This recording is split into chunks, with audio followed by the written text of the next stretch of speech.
before we went live, we welcome to the Lovecraft eZine podcast. We were talking about Pete, and he was saying he had the worst. Wow. It's like, really? In public? All right. So last night I went out with friends, and I had 2, maybe 3 beers. And I woke up this morning with this terrible hangover. Like my head, I woke up at 5:30 this morning. I took 2 Advil and went back to bed. And then woke up at 9:30 with my head still pounding and like looking for coffee. And I wandered downstairs and I'm like, my wife is out on the couch. And I'm like, is there coffee? And she's like, no, my head is pounding. Oh, it must have been something in the beer, like maybe bad beer. Maybe it had some kind of tannin in it, you know? Maybe. Are you guys who are watching live, let me know that you can hear us. I think you can, or you would have said something already. I haven't had a hangover in a long time because I haven't really been a drinker for a long time since I got sick, but I couldn't take coffee. I had to have like a cold Cokes and McDonald's, that kind of thing. Yeah, for sure. I'm the same on a hangover. I can't drink coffee, and I can drink coffee almost any other time except on a really bad hangover. And then I just I have, at the very most, I work my way up to a tea.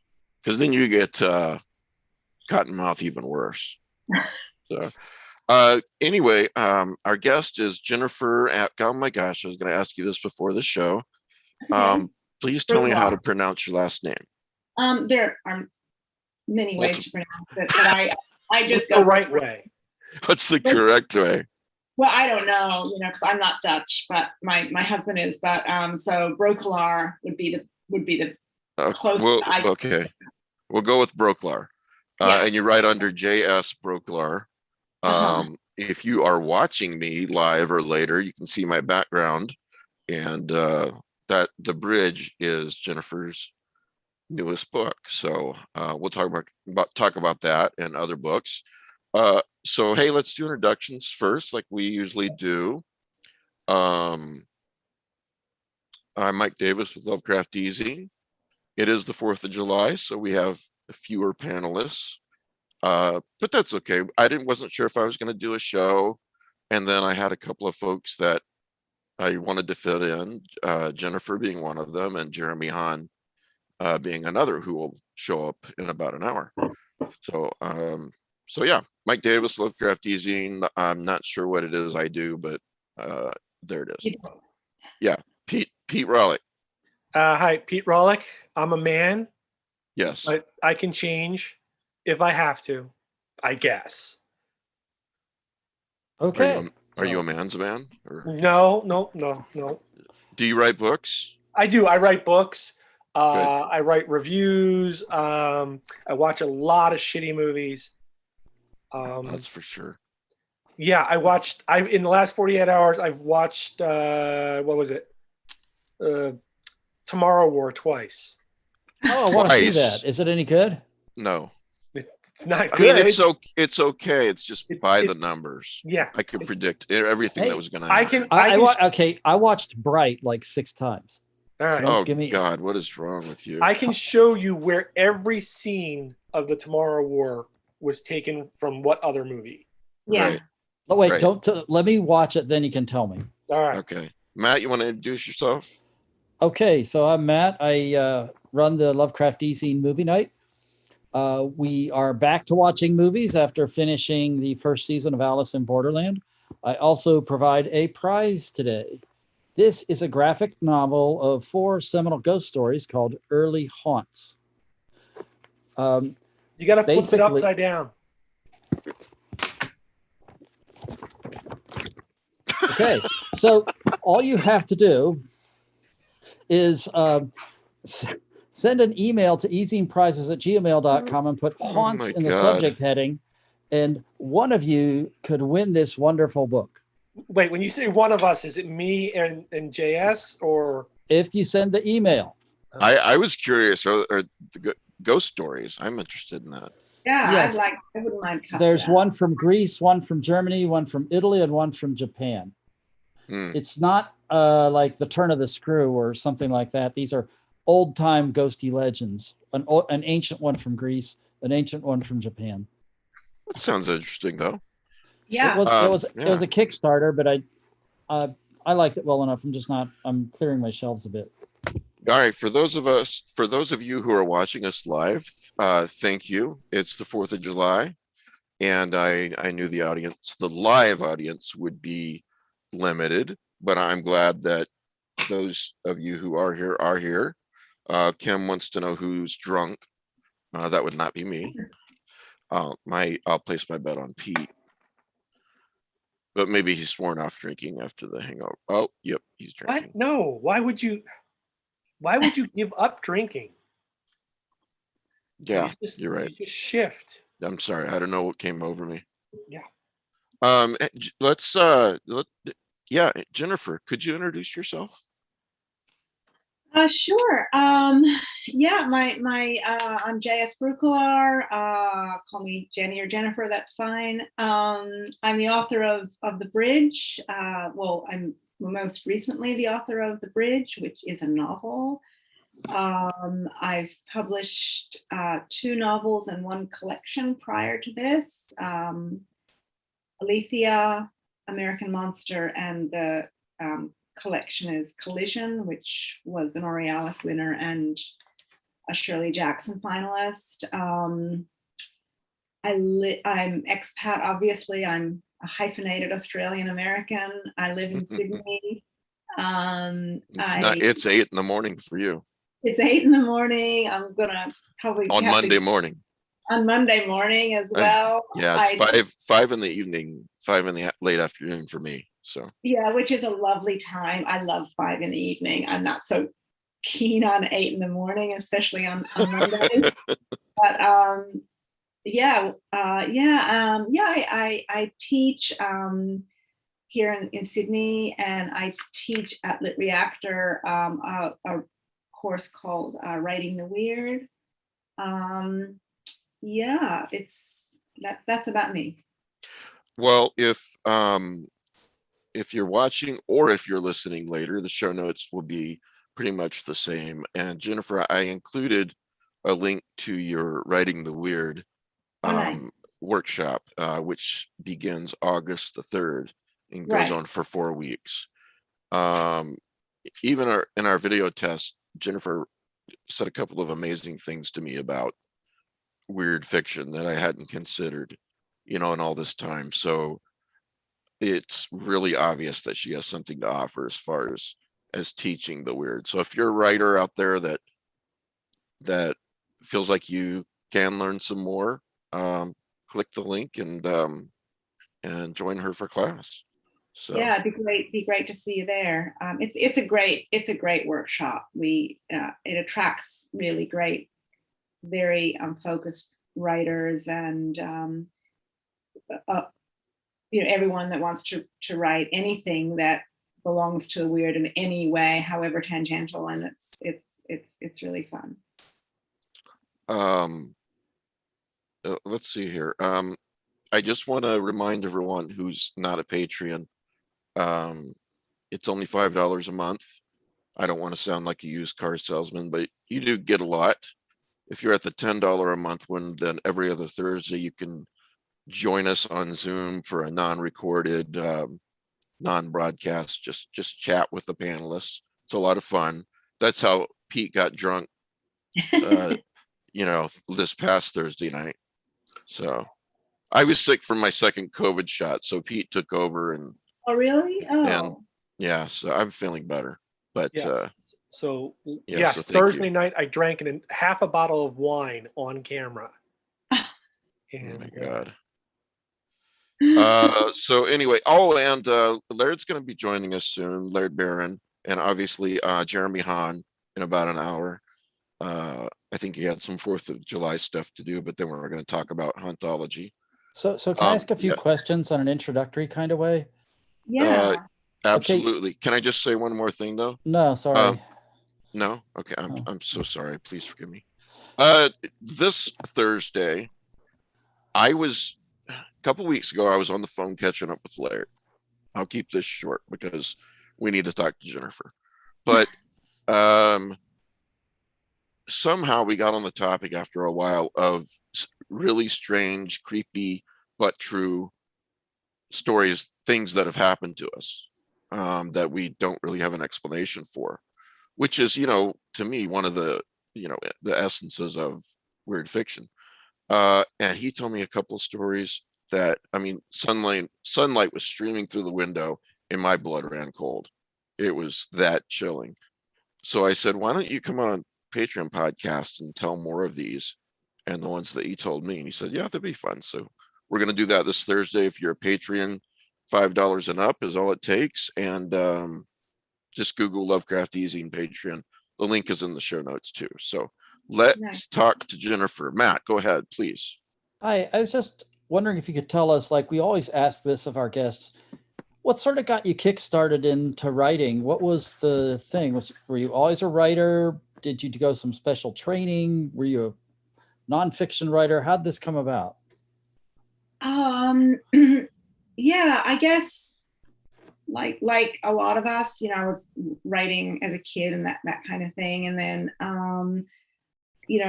got a couple of stories out there, in my late teens and early 20s and so on. And then did the whole family thing, and we moved around a lot, my family and my kids and me and my husband, and there was there was the day job to do. Also I went back to school when I had kids, and so I kind of just didn't really do anything in those years in terms of and then when I went back to school, when I was at university, we were in New Zealand actually, because my husband is a Kiwi. And a friend of mine very kindly gave me a job reviewing books and movies. So that was kind of how I worked my way back into actually writing professionally.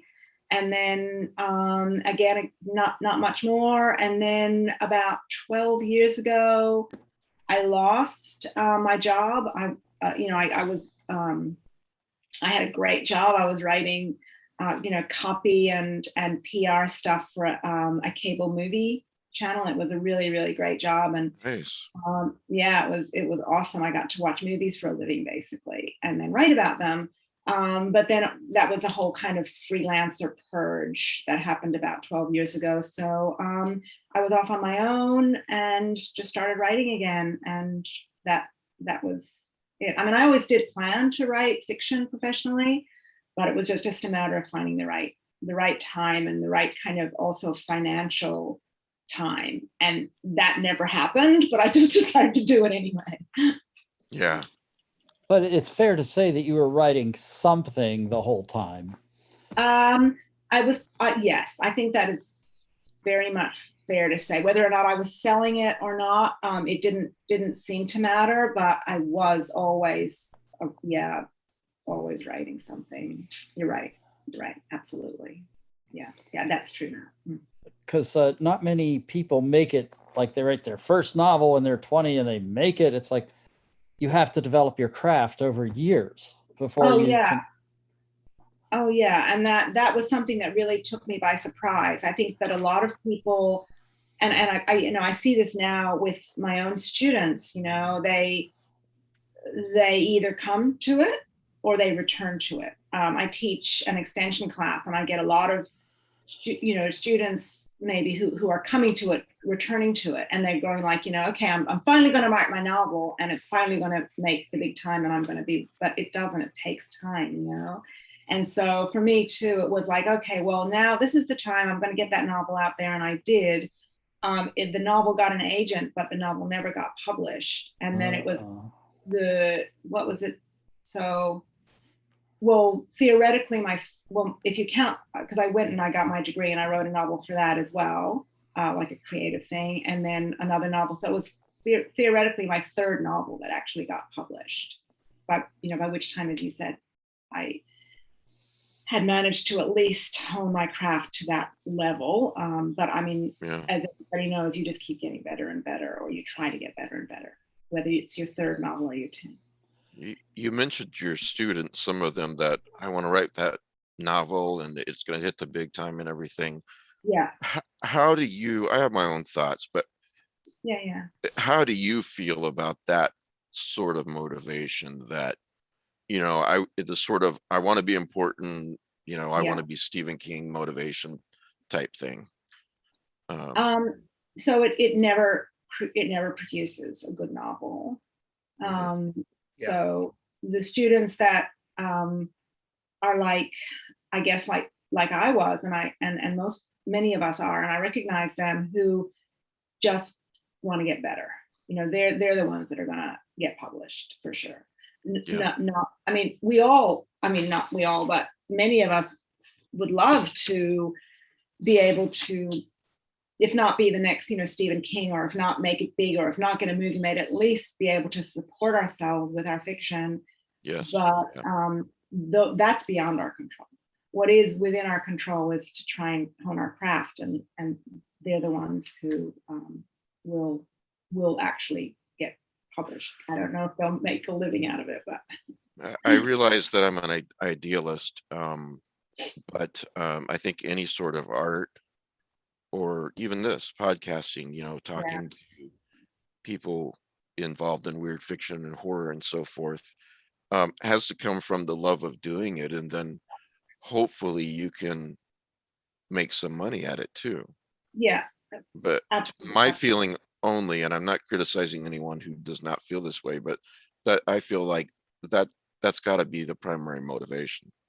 Yeah, it does, and I see that a lot. I see that what was most, I guess, gratifying to me, like a drug pusher, is when, because I do have some students who have not really spent a lot of time at it, who might come wanting, just kind of wanting to do it, and they may have tinkered a bit, or maybe they've done some stuff on their own and not shown it to other people. They don't realize that you need feedback and so on. And I love them when I get them addicted to the process, when they actually love doing it, and they, so that is, so you're right, and you gotta love doing it.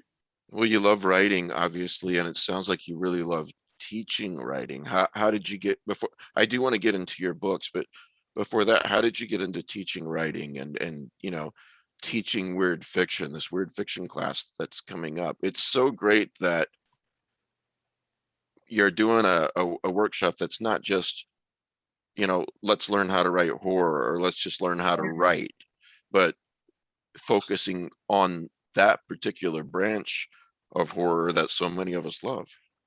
Yeah, it's a complete privilege, and I guess I owe it all to Rob Hart of Lit Reactor. We met at an AWP a few years ago, many years ago now, because I've been teaching the class for a while, and he just gave me a chance. He said, "Well, what would you like to teach?" And I was like, "Well, you seem to have so much covered. My work seems to be getting labeled as weird for reasons that I'm not exactly sure of. But if you don't mind me teaching a kind of an exploratory class, I would never say I'm an expert. Like, I'm not going to teach people how to write like Lovecraft. I'm not going to do that. But if I can have a workshop where we all explore weird fiction together, then how did you think that sounds?" And he said, "I think it sounds great." So I owe the Lit Reactor class to him, and to that incredibly supportive community. I have to say, if anyone out there is listening, and anyone out there doesn't want to do a weird class, there are so many classes to take there that are there. All of the instructors are just brilliant. Yeah, and classes. Again, I do have that link in the show notes. So yeah, and I'm just spitballing here, but do you ever say to them, okay, before the class, you need to have a copy of the Vandermeer's The Weird? That's for the Bible. basics. Excuse me for leaning into the camera here, but no, not a problem. Yeah, that's our Bible, for right. Sure. So it's kind of, because it's a workshop, we don't kind of dictate textbooks or anything like that, but a lot just for convenience, so that they have everything in one kind of spot.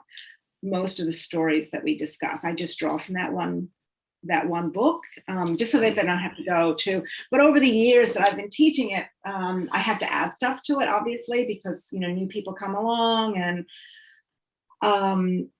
people who are still, like, Cisco, for example, who we were talking about, produces new stuff, and I want to introduce them to his or her latest story and so on. But that is, but it's a base, yeah. Yeah. You probably remember, I just want to mention the Nightwire. The Vandermeers did something really cool, besides working so hard to find good selections of weird fiction. They did them, they ordered them in chronological order in the book.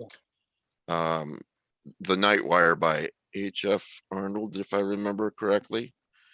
I love that story, and it's interesting. Nobody knows who this guy is.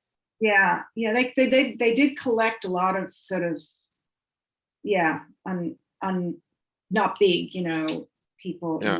Yeah. And it's so talk about. I mean, there must be thousands of stories in here, I guess. But yeah. There's a couple pieces in there that have never been translated into English before. And they did that. Yeah, exactly. Yeah, it's incredible. And they have people from all over the world as well, which is another really, really great thing. So yeah. Who are your influences? Like, if you say, like, these are the authors who kind of said to me that this is the kind of world I want to write in, or some that you think of as like really, really good reading. Matt, I was going to give you a compliment before you asked that question. So best compliment you can is, hey, Matt, mute. I wouldn't say that. No, you just do it. Matt was kind enough to, I have generous friends, Pete included. Matt was kind enough to send me a Kindle copy of The Weird several years ago, which I love having on Kindle because I can highlight, I can search. Yeah. So anyway, yes, to Matt's question. It's a great thing to have. Yes. Your influences. Yeah. Well, that's an evolving thing as well. But I guess, like, as a kid, like a lot of us, King, Poe, Bradbury, Jackson, Shirley Jackson. Were there any in particular, like, women writers who spoke to you to say, like, things are different now than they were 50 years ago, but that I could have a voice in this community?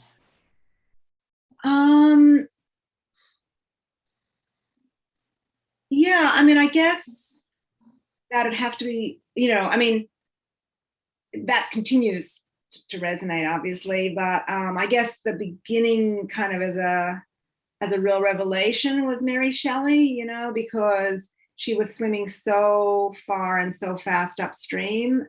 So what she was doing, maybe, if I thought, well, if she was doing that, then I can sort of do it now. But there have been so many women who have been, I feel that I'm definitely a part of a sisterhood that stretches both back and forward. But Shelley, Jackson, gosh, you put me on the spot. I mean, currently, Angela Carter, Angela Slater, Margot Lanigan, Karen Warren. I mean, there are just so many that. Gemma Files, I love her. Gemma Files is, yes. She's Sarah Langan, brilliant. Kath Koja's in The Weird, and I remember reading, I think it's called Angels in Love, in that book, and just going, holy shit. You can swear. And it was the story was incredible. This is within reach, Jennifer. Yeah. Just right within reach. I got like 5 paperback. No, that's F. Paul Wilson. But I got 4 Kathy Koja paperbacks just within reach. I love the cipher.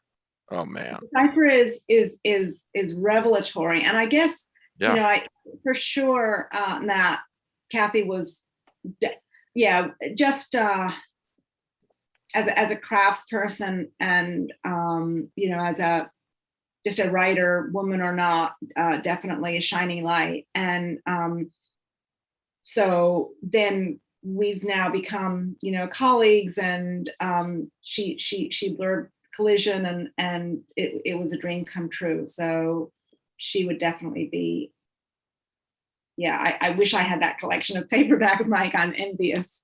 That's a great little pile you have there. Sometimes they're hard to find, yes. Yeah, I'm not sure if they're on Kindle or not. I think the cipher's on Kindle, but I'm not sure. Yeah, I haven't.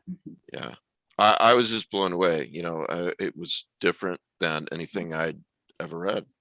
She's unflinching, and that's what I look for in all writers. And Kathy is right up there with. And she knows who she is. Mm-hmm. I've had her on the show a couple of times, and that always strikes me about her, is that she knows exactly who she is. And I love that. Yeah. Actually, it's weird you should say that, because we've been chatting, Kathy and me, and we've been trying to organize a co-reading or something. And when you had me on the show this time, I was actually going to say, hey, I wonder if Kathy would like to be on it with us, but next time. So yeah, we can certainly arrange something like that. If you send me an email later and remind me my brain fog, to shoot through my brain fog, then she's a nice lady. I'm sure we can arrange something with Kathy to do that sometime soon. I know that obviously it's the 4th, and that Matt and Pete have to leave somewhat early, so I want to defer to them for now for any questions of that they might have before I continue. Matt, you're first. Okay, well, this is really, usually I ask this at the end of the show.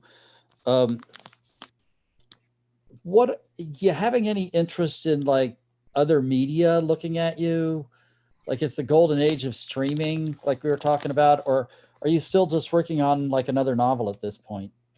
Oh no, I'd love to have. It's interesting because Jeremy's going to be on later, and I'd love to work on a graphic novel, and of course, a series or cinema or TV would be amazing as well. So, in terms of working on something, it would probably, the next step would be a graphic novel, though. Oh, really? Yeah. Do you have an idea? I do, and I have a couple of artists in mind as well, but I've got a couple of projects to get done. Well, you can tell us. I mean, we wouldn't share it with anybody. We're Scout's Honor. We're trustworthy here. Yeah, no, I would need to. I need to finalize a couple of things, but definitely would love to do that, and I'd love to have both to work on a new graphic novel, but also, or to work on a graphic novel that I'm thinking about, but also I'd really like to have American Monster made into a graphic novel. That was my first novel, and I think that would, so we're talking about that. So American Monster. Hey guys. Hey Laird. Laird Barron just joined us for those who are listening later. So yeah, hey. Pete. American Monster is the about the AI in. The American Monster was my first novel that I did with Lazy Fascist. Right, but it's about the artificial intelligence searching for a man. That's right. Yeah. Okay. That's that one. Yeah. So she's not really an artificial intelligence as such, sort of more of an alien, but yeah. Okay. So your newest book is The Bridge. I love how you start the description on Amazon. I was raised by 3 sisters, one a witch, one an assassin, and the third just batshit crazy. And so begins The Bridge. It's like, how can you not read a book that starts like that?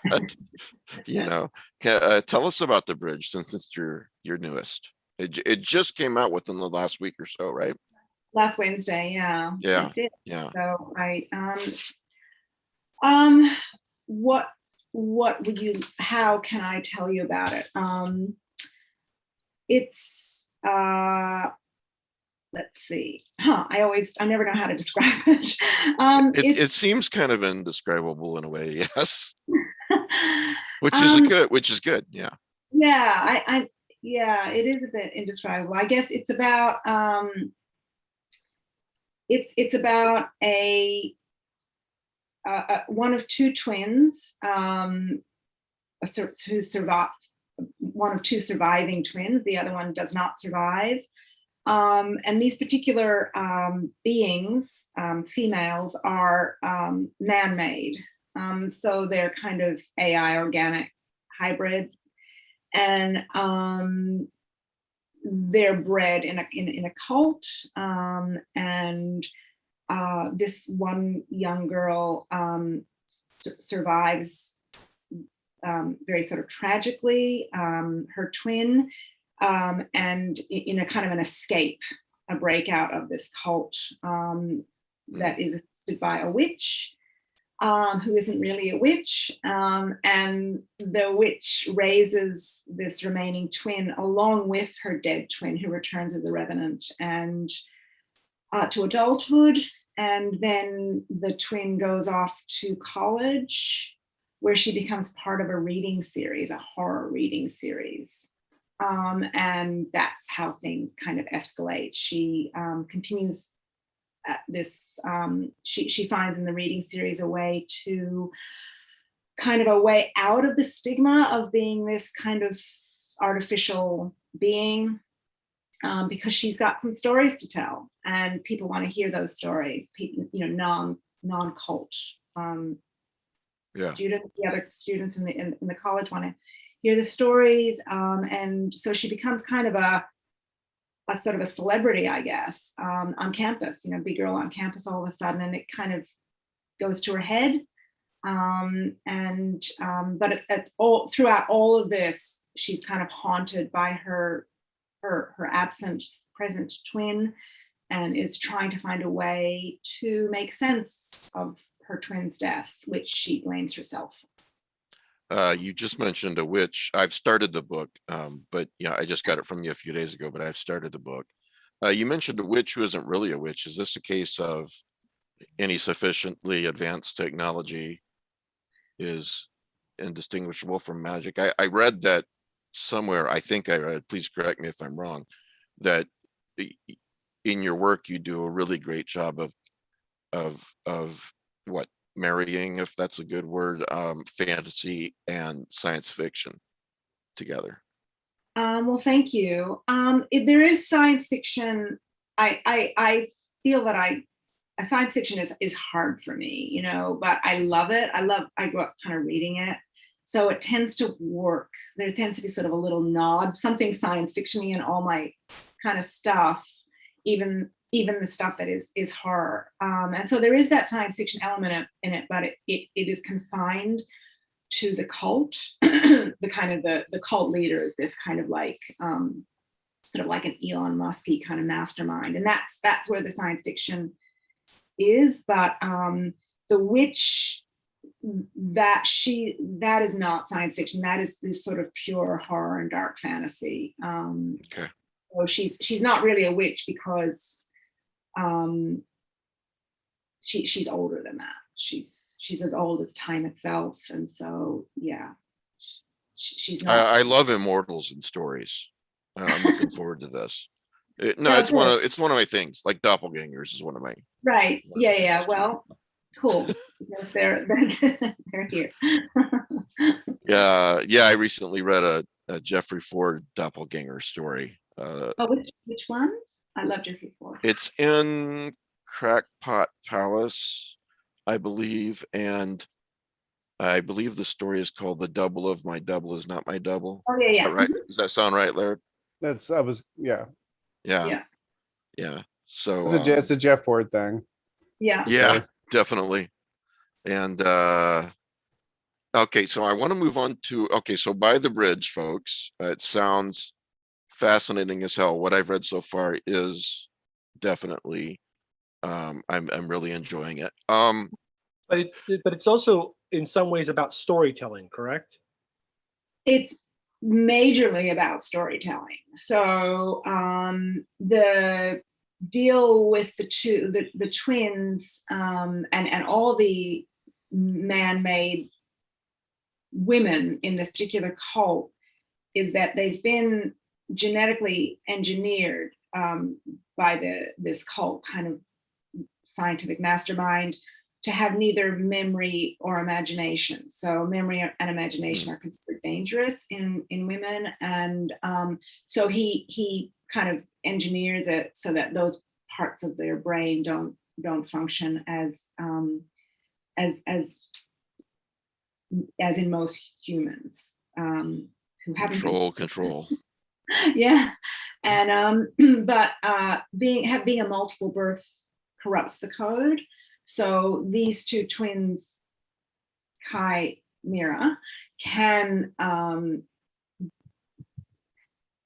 Kai has a bit of memory, and Mira has a bit of imagination, and together they become kind of a storytelling unit with the witch's language, which isn't English, kind of in their head and in their blood. So when Mira gets to college, she finds herself able to tell stories. You know, she did not know that she had this ability, and with the witch's help.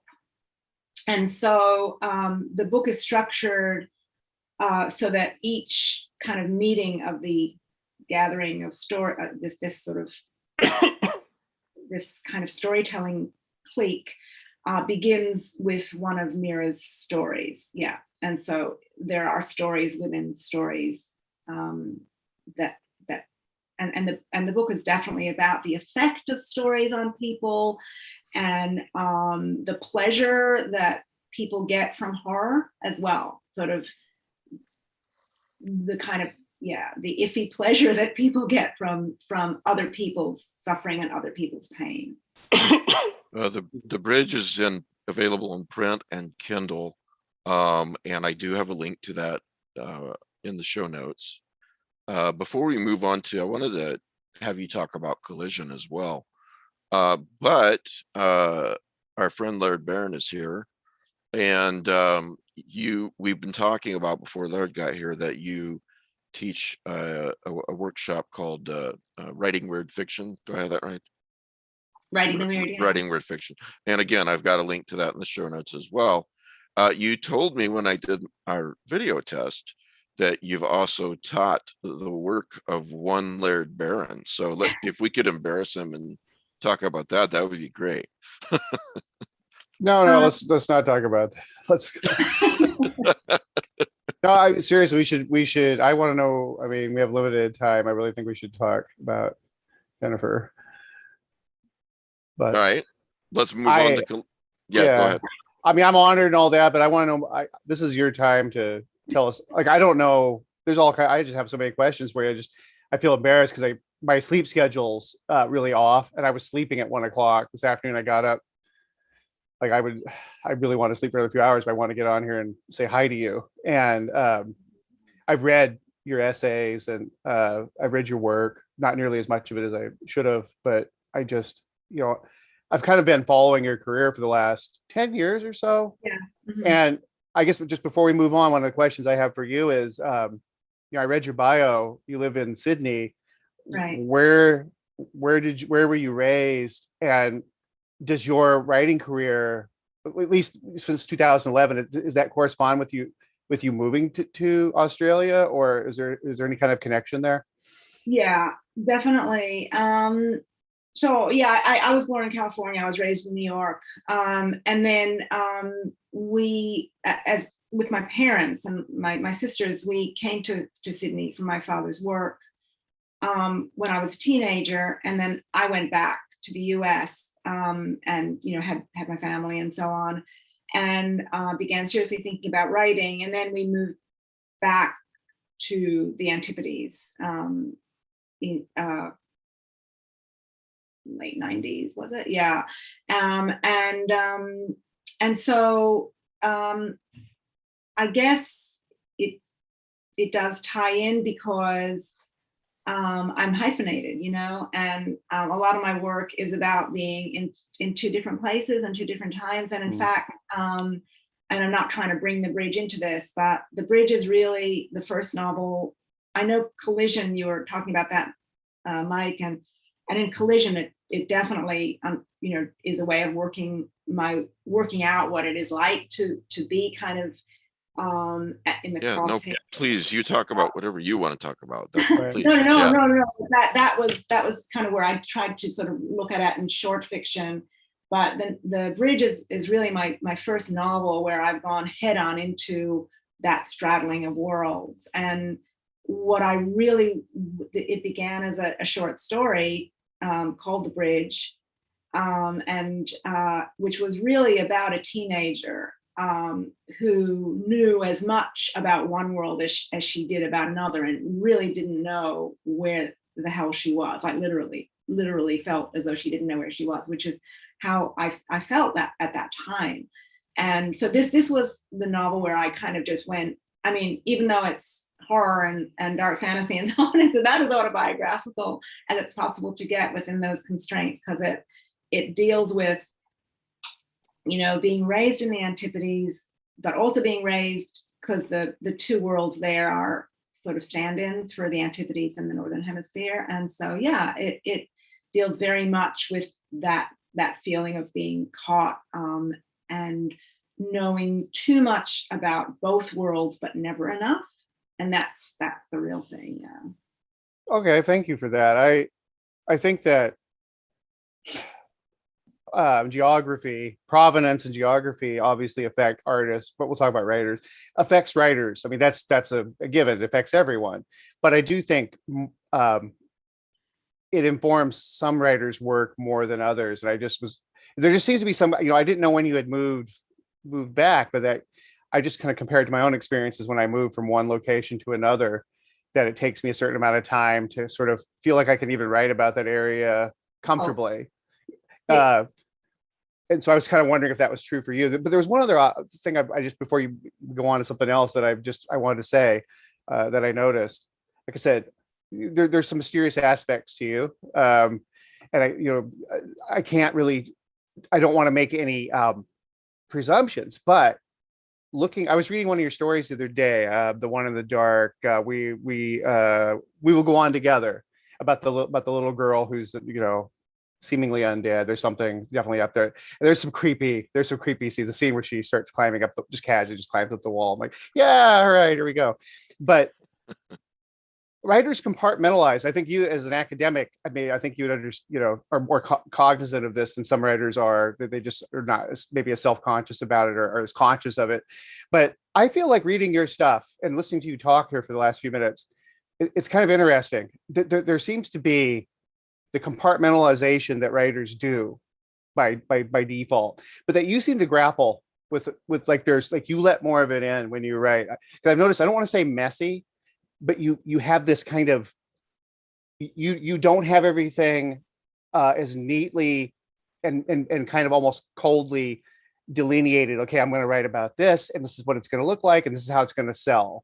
You seem more like you're standing in a river, catching fish almost, and you're like, there's this really raw and kind of almost primordial way that you approach writing, that you're quite capable, if you wanted to slice it and make it very neat and bloodless and cerebral. And yet you take more of the Stephen Graham Jones approach. And there seems to be more like, no, you're talking about much bigger, like you're trying to wrap your arms around a much bigger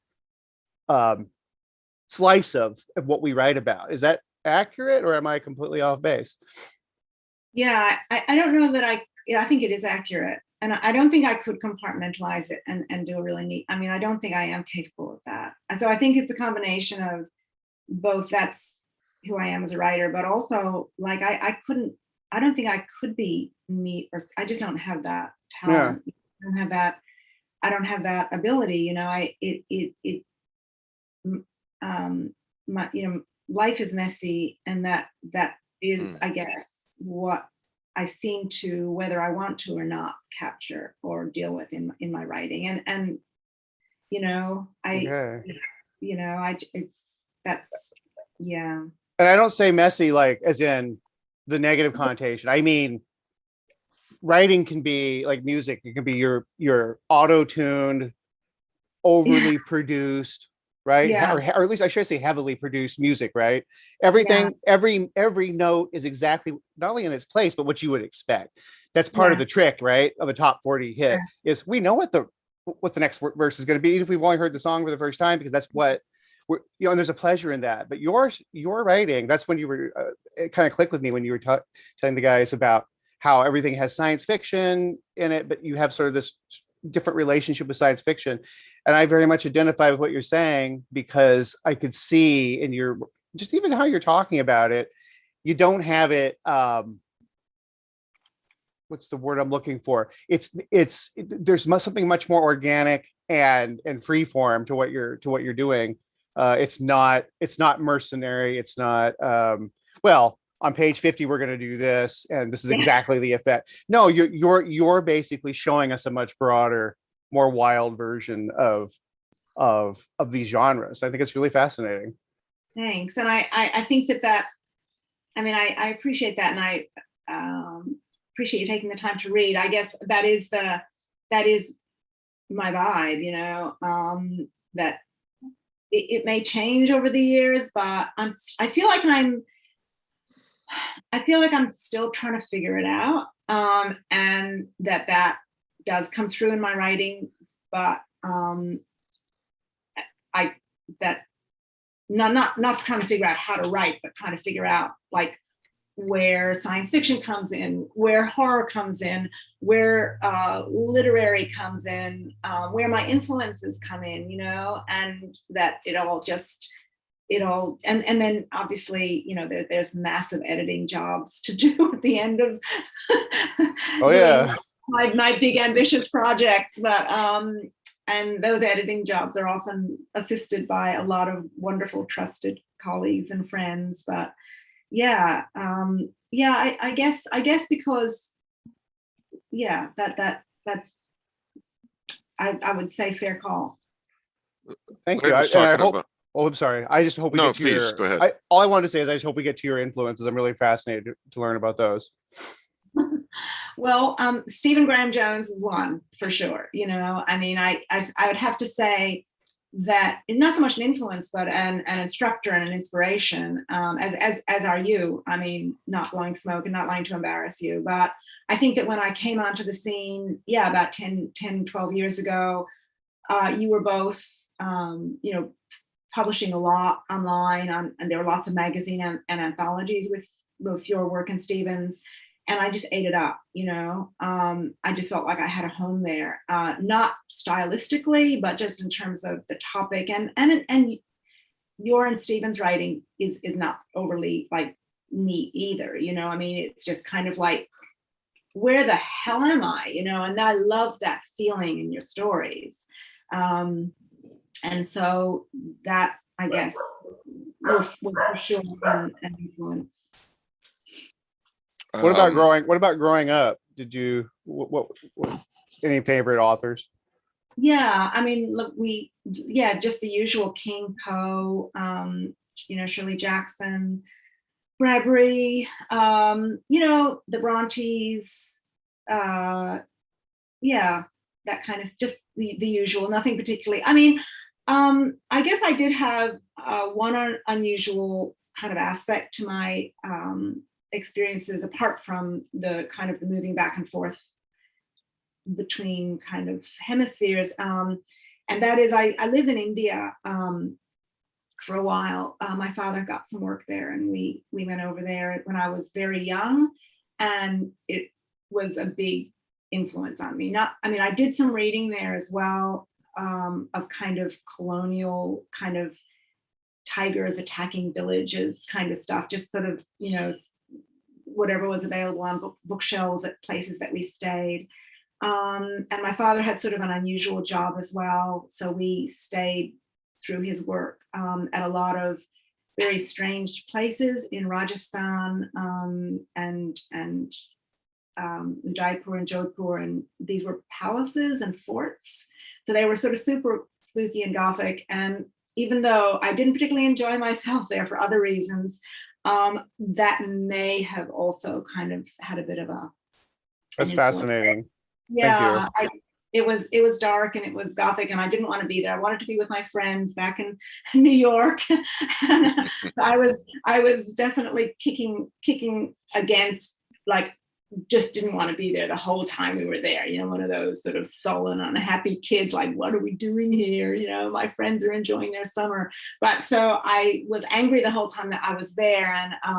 And then we just had these crazy, we had to travel all around at these crazy, spooky, crumbling forts where my father was sort of, you know, interviewing princes. And it was like, yeah, so I was lucky that I had it, I guess. You've had an interesting life, for sure. Yeah. Laird was saying about how fascinating it is to listen to you, and I agree. When we did the video test, you said a couple of things just off the cuff about weird fiction that I hadn't thought about before. And obviously you're teaching a weird fiction writing workshop in August, but will you talk a little bit about your thoughts on weird fiction, and maybe we can bounce them off each other? I'd love to see what Laird thinks of your take on that as well, and Pete. So yeah, I mean, I'm much more interested in what you guys have to say than saying anything myself, because I when I say I teach it, it is very much a workshop, you know, where we all learn together. I would never say that you know, I did in fact an interview series at Lit Reactor where I kind of you know, talked to a whole bunch of people, Stephen and Livia Llewellyn, and a bunch of people what their take on the weird was. And I think I wrote some stuff about The Beautiful Thing That Awaits Us All, Laird, at that point as well. That collection of yours. Yeah, I don't know. I think that what we talked about, Mike, was that that there's this kind of like impulse in horror to, which I love, and I write and I read and all that, but for things to kind of come back to normal. There's this kind of conservative, not conservative politically, but conserving energy in horror that, shit, let's get rid of this goddamn monster, you know, so that our lives can get back to normal. And that in weird fiction is not necessarily the impulse. That you said to me that weird fiction, as opposed to a lot of horror, weird fiction is something that you don't come back from. Yeah. Well, I think that one of the reasons that maybe we don't necessarily want to come back from it is because, and I think Cisco said this, and I'm probably misquoting, but that the weird is the normal, and that it's not like, oh, when the monster is dead, then the normal will be waiting for us. At least, you know, we'll be wounded and we'll be damaged and whatever, or some of us will be dead, but at least the normal will be there, you know, and it's in kind of opposition to what we've just experienced. But at least in my reading of the weird and my enjoyment of the weird, what I love about it is that, and again, I think Michael Cisco said this, is that the normal has this kind of uncanny seduction to it. And I think that there's this sort of, that the normal is what's weird, and the normal is what's, there are these, the normal becomes defamiliarized, and there is something incredibly seductive about that. And I think seduction is a really strong energy of the weird, whether it's the seduction of the abyss or the seduction of the creature, or just the seduction of feeling at home elsewhere, maybe. As opposed to a lot of horror where you slay the monster, you exorcise the ghost or the evil spirit, you know, you kill the slasher, and so on and so forth. Yeah, go ahead. I'm sorry. Yeah, or you kill an aspect of yourself, you know, that is like in so many Stephen King, you know, stories and novels, you know, there's the demon within and all that kind of thing.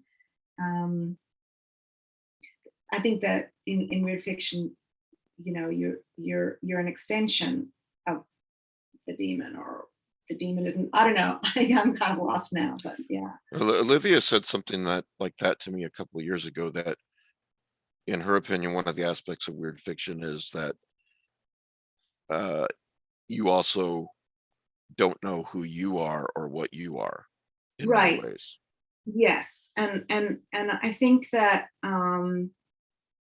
there is I think she did say that when I kind of got a round table together of people at the reactor, and that you don't know who you are, but the self-knowledge that is promised in other forms of literature is also deferred and withheld. And there's something really, I think maybe because, I'm not sure exactly why, maybe Laird has some thoughts, but that self-knowledge is not a goal or a promise or a prize in, oh, now I know who I am. I'm flawed, or now I know who I am. I'm an alcoholic, or now I know who I am. I'm ordinary, or any of those kinds of like, okay, this is who I am. But that's not one of the promises of weird fiction. That's 100% how I see it. I don't think you can speak. I don't think I can speak authoritatively as if that these things don't all overlap. But in general terms, I look at weird fiction, especially how I've changed how I think about it over the last 7 or 8 years since I did the weird fiction with Michael Kelly, the anthology. Mm-hmm. And we had to talk about this. It was required of us to authoritatively define the weird, which is something that resists definition by definition. But I will say this, is that Judeo-Christian horror has traditionally been along a Judeo-Christian axis. And it's oppositional. You're fighting something. You're trying to, and there's a transgression that has occurred. There's something of the so-called natural order has been violated. Weird fiction is not, it can be oppositional, but that's not its function. It's not its primary trait. It is, there may not even be anything to fight. There may not be a transgression. There actually may simply be a burgeoning awareness of the actual reality that we're living in. In other words, we encounter something that is, by our definition, from our lived experience, to be strange, and yet, if it's done correctly, the implication could be, no, you just haven't run across it yet. Now you have, and now it's part of your. Now you have to accept that it's a reality, and you don't.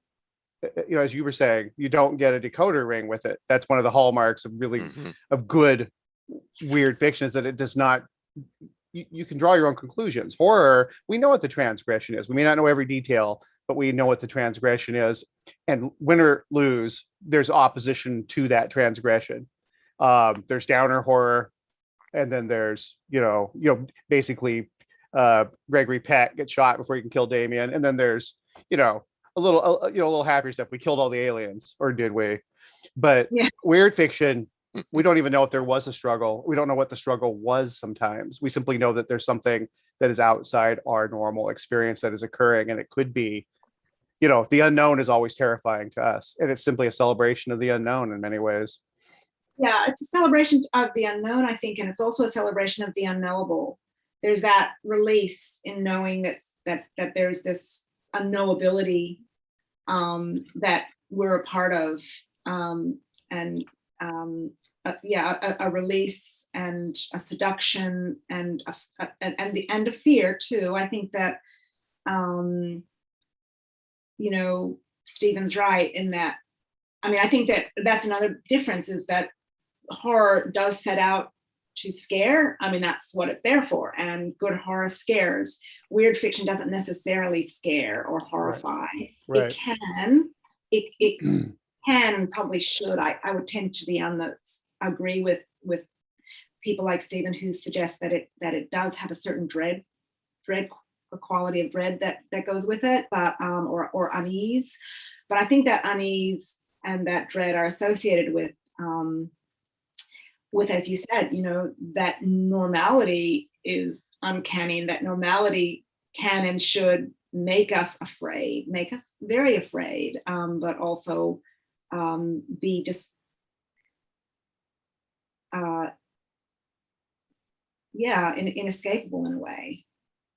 As Laird said, it resists definition in many ways, but to me, personally. It's one of the aspects of it is, okay, this mysterious thing happened that's outside of, you know, anything I've experienced before. It's so strange and I have no explanation for it. This is what happened, the end. You know, and now I've become aware that there's more out there than I knew, but I don't understand what it is.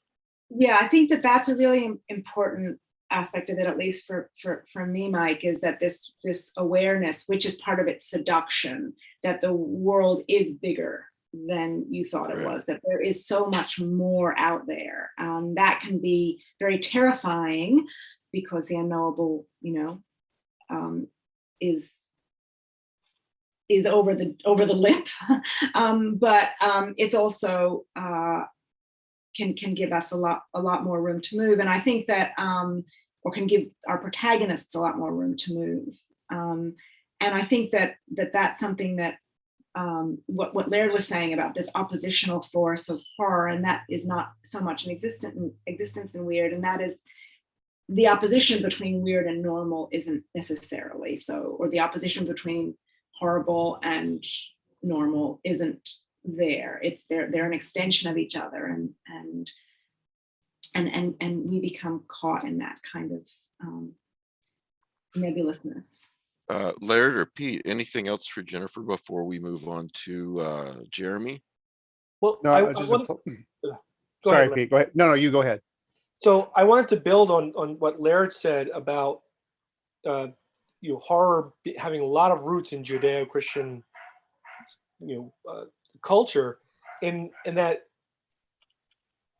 and built into that is this sort of get out of jail free card. There's no matter what happens in the story, there's always the redemption. And I talk about this a lot with Dracula, which is funny because it's in Jeremy's background, in that no matter what happens in Dracula, the cross works. Yeah. And that means God exists. Mm. And for Judeo-Christians, that means everything, no matter what happens, things will end up right in the world. That was a real problem for a character in an F. Paul Wilson vampire novel who was a Jew. Right. That the cross worked. But it's sort of, if Satan exists, then God must exist. And things might get bad, but they will get better. You lose all that with weird fiction. You no longer can rely on the things that you were taught. And I think that is one of the fundamental things that I see in weird fiction, is this sort of discovery that the universe is not anthropocentric. God is not in his heaven. He's not smiling down at you. There are worse things waiting. When they're not sure what's happening in the movie Signs, Mel Gibson says to his brother, he gives him a speech, but he ends up with, there is no one looking out for us. We are all on our own. So, yeah.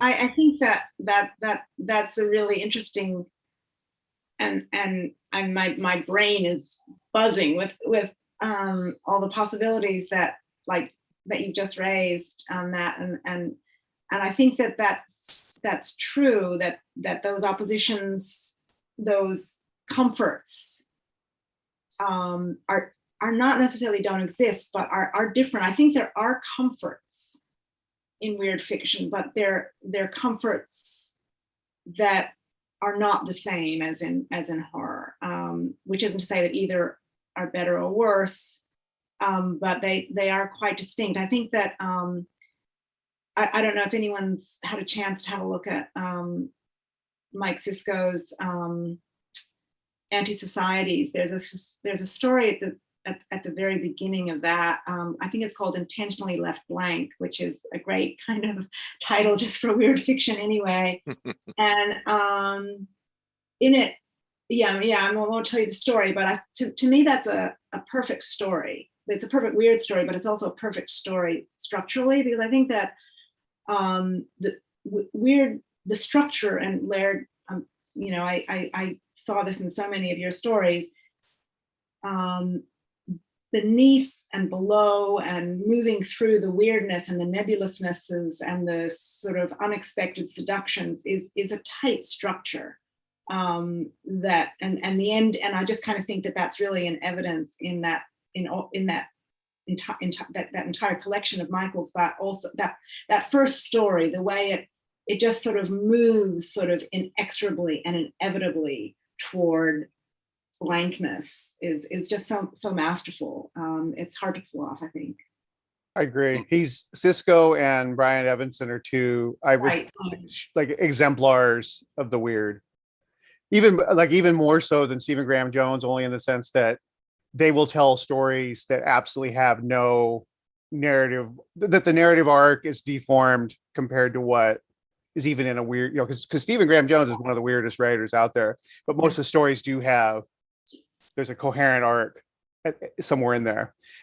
Evanson and Cisco will routinely write stories that are not stories by top 40 standards or radio ready songs. They are mood pieces. They are they're just almost like expressionistic or impressionistic art. And I find that to be, and yet when they want to, they can put together a 3-piece structure or 3-act structure, no problem. I find that to be like they are kind of represent. If I were to put them in a capsule and say this is what weird fiction was like, and you know, like sort of like an example of weird fiction, they would be in that capsule for sure. Or their writing would be that they could stay out of the capsule themselves. Maybe mummify them and put them in there and go, here you guys go. These two are to blame. Jennifer, have you read, and then we'll get to Jeremy. Hi, Jeremy. Hope you're doing well. Oh, yeah. Have you read The Night Ocean? It's one of my favorite short stories by R.H. Barlow and H.P. Lovecraft. No, if I have, I can't remember it, so I'm just going to write it down and I'll look for it. I just thought of it based on what What's Larry it called was again? just The Night Ocean. It's a short story by R.H. Barlow and co-written with H.P. Lovecraft, but I think Barlow wrote most of it. Yeah, it's one of those stories where it's just atmospheric and it's almost like nothing happens, but it's beautifully written. It's so moody, and it's weird fiction because the protagonist becomes to understand by the end of the story that there's something out there that he doesn't understand, and he never will. Bye, Pete. Thank you for stopping by. Have a good 4th, buddy. So yeah, you know, read it sometime when you get the time and email me and tell me what you think about it. Yeah. Evanson has got one as well, like that, and the unraveling. I think it's the unraveling of the worlds, which I can't remember now. But there's one in it that I remember, and it is sort of science fiction-y. You know, it takes place on a planet, and there's I think a brother and sister in a spaceship, and it is, again, it ends kind of on a, but it ends on a mood, on a feeling, and yet its mask or its structure or its bones are science fiction. It's masterful, really. I can't remember the title of that. You are really, I mean this sincerely, so fascinating to talk with. I would really love to have you on the show again. Thanks, Mike. It's been awesome to be here. It was really nice to meet you. Nice to meet you too, Laird. I hope you have time to continue while we talk to Jeremy. For sure. I'm not going anywhere. I wanted to thank you before we move on to Jeremy. Your first note to me, I love hearing this because you wrote, I love the podcast. Honestly, all that that freewheeling weirdness kept me going many a dark hour over the last year. And you know, I was aware of you, but I didn't really know who you were. And I love getting emails like this, because I feel like, okay, we had a dark year, or if someone's going through a dark time and they tuned in and they felt like, you know, they were part of the group discussing something that they love as much as we love. So I just really wanted to thank you for that. It made my day. Well, You're welcome, and thank you. I meant it every word. It has been a tough year for all of us, and Yes. we're all so separated from each other now. So it was definitely and is definitely a lifeline. Thanks for doing it, Mike. So your new book is called The Bridge. Folks, it's available in print and Kindle. I forgot to ask, is it available in audio? That's coming. That's coming. Okay, great. And even as far as I'm into it, and from what we talked about, it's obvious that it's just a multi-layered, wonderfully complex book, and I can't wait to finish it. So thank you for coming on. So I definitely want you to come back on again, because like I said, you're very fascinating to talk with. So Love meeting everyone. Jeremy Haun, hi, thanks for coming on. How's it going, everybody? Are you having a good Fourth?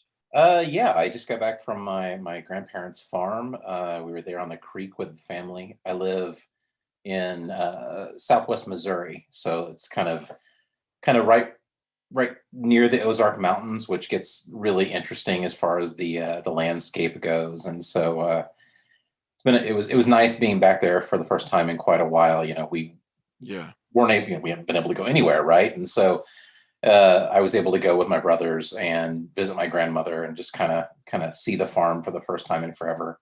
Take my sons. So it's been a damn good Fourth. I'm glad. Well, thanks for making time to come on. Laird, do you want to start? I found out about Jeremy's upcoming graphic novel. It's not a novel. It's graphic short stories, and some of them are almost flash fiction. You know, like a graphic novel, flash fiction format, so to speak.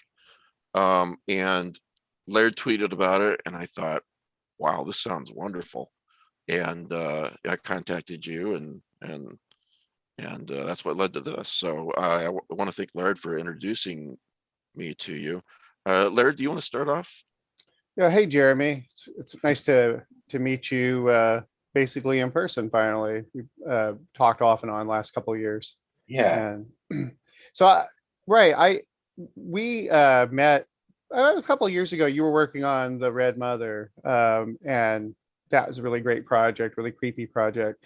But I guess tell us a little bit about yourself, like maybe just a little bio of yourself, where how you got started, and maybe some of the projects you've worked on. So I am a comic book artist and writer. While I have an intense love of prose, I can't quite pull off the magic that you all make. I have so much respect for the medium, but what I do is a little different. We both show and tell. It's that weird line between film and television, or single illustration and the written word, and we mash it up in such a way that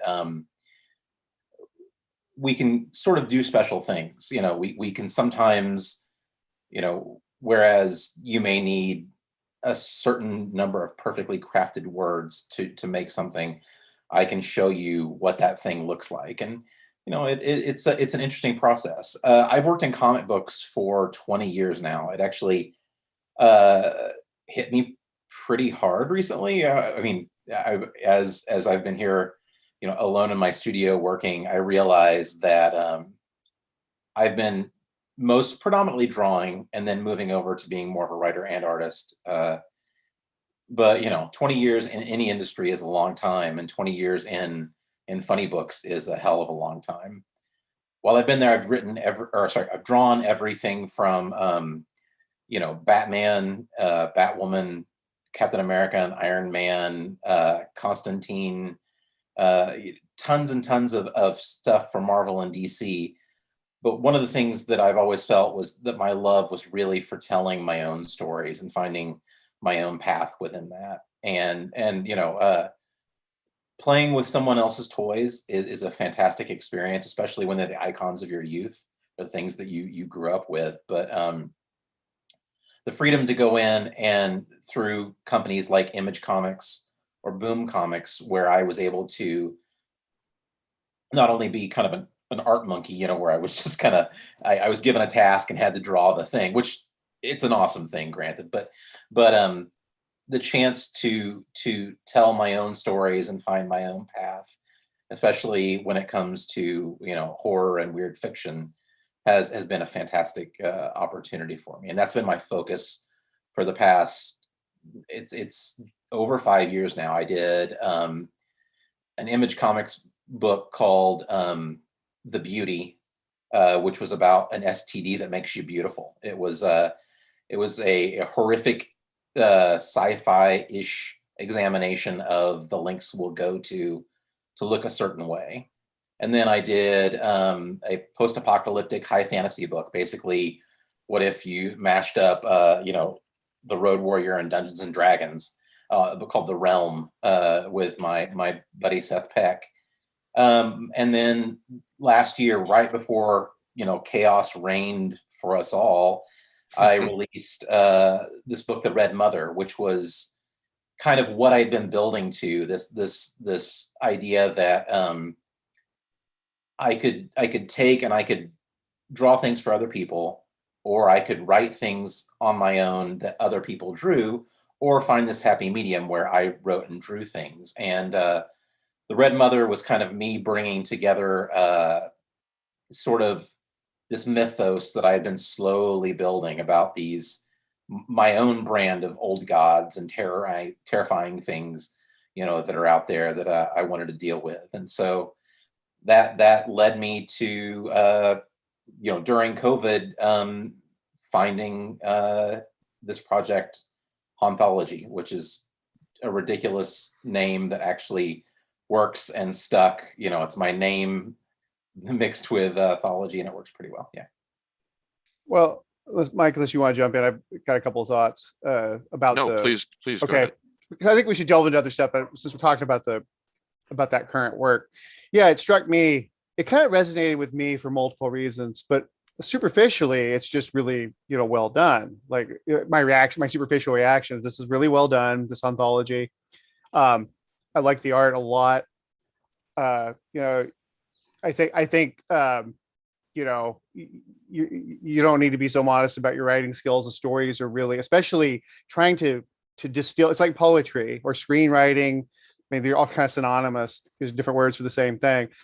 You know, anybody thinks they can do it. Oh, fewer words, easier. No, it's the distillation process. And obviously, you also have, you know, your talents as an illustrator or as an artist, I should say, to bolster anything that you write. But there's still this game. I recognize you've got game, because it's very difficult to come up with just the right length and the right words to go in there. I have a little more freedom to be more expansive with it. I have to be more expansive because I have no artistic or, you know, drawing capabilities whatsoever. But so I enjoyed it on that level. I enjoyed it on the level of, like, say, a consumer. If I just run across it in a bookshop, it's like, this is really good. I think that there's a visceral element to it that I can't speak to whether it would appeal to others, but it certainly will appeal to others who have had some of my life experiences. And like, I could see, you know, obviously this is like one of those really positive things that has come out of COVID, you know, to counterbalance some of the darkness, is that there's been some great art, but there's also been art that is really self-conscious of being COVID art. And I think this is sort of walks a line that I think years to come, we're going to go, yeah, okay, it's obvious, you know, in retrospect, we're going to be able to say, oh, okay, it makes sense that was created in 2020, 2021 as sort of a distillation of what this artist was experiencing. But I think you also do way more with it than it's simply a rumination on, oh, this sucks. There's something you meld that with the apocalypse. That's very personal to me, because as I was reading these stories, it's like a goose trampled my grave. I've been kind of slowly but surely working up to writing about it. A very for about 25 years now, or actually more than that, since I was 19. So, oh my God, I'm way older than I thought. 30 years. I've had this recurring dream of an apocalypse, and you never see the apocalypse. You simply see the consequences, the living in. You're stuck in an elevator that no longer works, or you're hiding in a bathroom. There should be no one there, but there may be. That the hulks and the structures are still standing in general, and you don't have, so it wasn't a nuclear war. What was it? And as I'm reading this anthology of yours, and I would say it's really a, I like HAUNTHOLOGY, but it's, it's a collection. And not only is it a collection of, it's flash fiction or vignettes. I like it because it all, even when it doesn't perfectly fit together, which I think is actually a strength, it is part of a coherent, or at least semi-coherent narrative. We're looking at, I feel that we're looking at the apocalypse from a bunch of different viewpoints, and the little moments in time from all these narrators that are suffering, under the yoke of there's some new regime, whether it's an aliens, old gods, or simply the earth the stars have changed, and it's just a more naturalistic. I think that's really powerful, and I think it's something that is appreciated not in its disparate stories, but as this entire narrative. And I'm really honored to have read it before almost anybody. I think this is a really important, I think this is one of the best pieces of art that's come out of this last year that I've run across, or the COVID year. Yeah. So when there's a weird thing when somebody whose work you appreciate just about more than anybody out there says really nice things about you, you get a little. I'm thank you. I really appreciate that. So yeah, I feel like that you hit on so many of the things that I was building towards, so many of the feelings and where I was trying to go with this. And the project started out because I was lost. I mean, that's the reality. And I think that so many of the things that we write start with a very, very personal feeling and a thing that we're trying to do. In comics, we went pencils down. That was, they called that was the thing. We all had jobs at, the large companies and everything like that. And distribution in comics changed. It shut down. We weren't able to do things, and shops were closed down. You could get stuff digitally, but that was, only what was really there. Nothing new was being made. And I went from having a very detailed plan, a year that I knew exactly what I was going to do. And suddenly I was sitting there trying to figure out what I was going to do and how I was going to do it. And these stories became my therapy. They became an examination of loneliness and anger and isolation. But I think that you hit on that thing where the best horror often is social commentary. It's never really about the thing that it's about, right? Like an easy example. I mean, the easiest example probably is really George Romero with the Living Dead films. He was talking about very specific things within culture, racism, consumerism, all these things. But then it's a zombie story, and so I wanted the opportunity to talk about these things that I was feeling, but through this lens of this cosmic, hellscape that these people were living in, and it was very freeing. I don't even know what I was doing in the beginning, to be perfectly honest with you. I wrote a short story. The first story was kind of a bit of almost it's a Lovecraftian take. It's about a guy that he leaves his husband. He kisses him. They're in bed, and he has this longing, and you think he's longing for someone else, and he kisses his husband and puts on his coat and sneaks out of the house, and he's talking about this need that he has and how powerful it is, and sneaks into this abandoned building, and this is out there. I've already shown this story around in several. IGN ran it and stuff like that, so it's not too much of a spoiler. But he ends up, he says, my love, my God, and then you turn the page and he says Haster, and the King in Yellow was there, in front of him, but it was me talking about need and loneliness and all these things. I wrote that, and I realized that there was a way to convey so much of what I was feeling in a page or 2 pages. And you know, flash fiction, I think, really hit it on the head. There's 1-page stories in there, and so it became experiments about dealing with feeling, but also creative experiments. I think that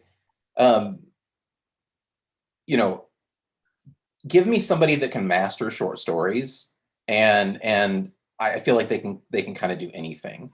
Anybody can write.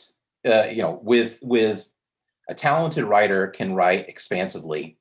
You know, they can write. You know, everybody talks about how that they've got a series in them, right? Everybody's got a trilogy or something like that they can do. But give me someone who can write for a short magazine assignment, and if they can make you feel all the things in that little thing, or me trying to examine things in 1 page, I feel like that's the most exciting thing. And I wanted to try to do that. I wanted to try, you know, I have so much love for those of you who master these, you know, they have these short story collections. Laird, your short story collections were some of my favorite things, and Nathan Ballengrad's stuff. You know, Joe Hill works in comics and as, you know, in short stories, and you know, and then growing up, the easiest example for me was I found Stephen King and Clive Barker. You know, I'm 45, so that stuff was kind of hitting. You know, it was accessible in my tiny little town.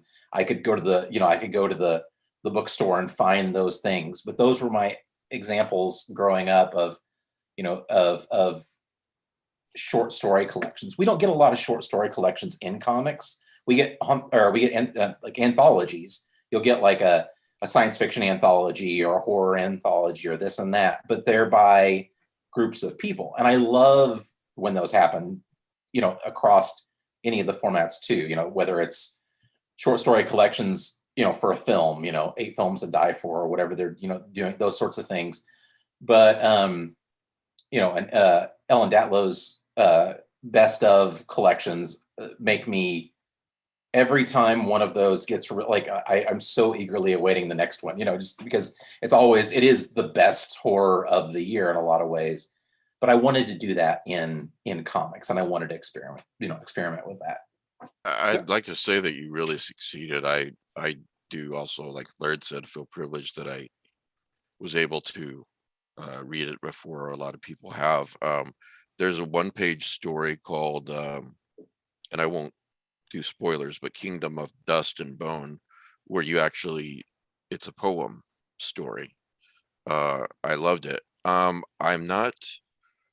There's also a zombie story, and I have to say that I'm so sick of zombies. And then when I read this story, I thought, my God, I love this story. What a different take on zombies.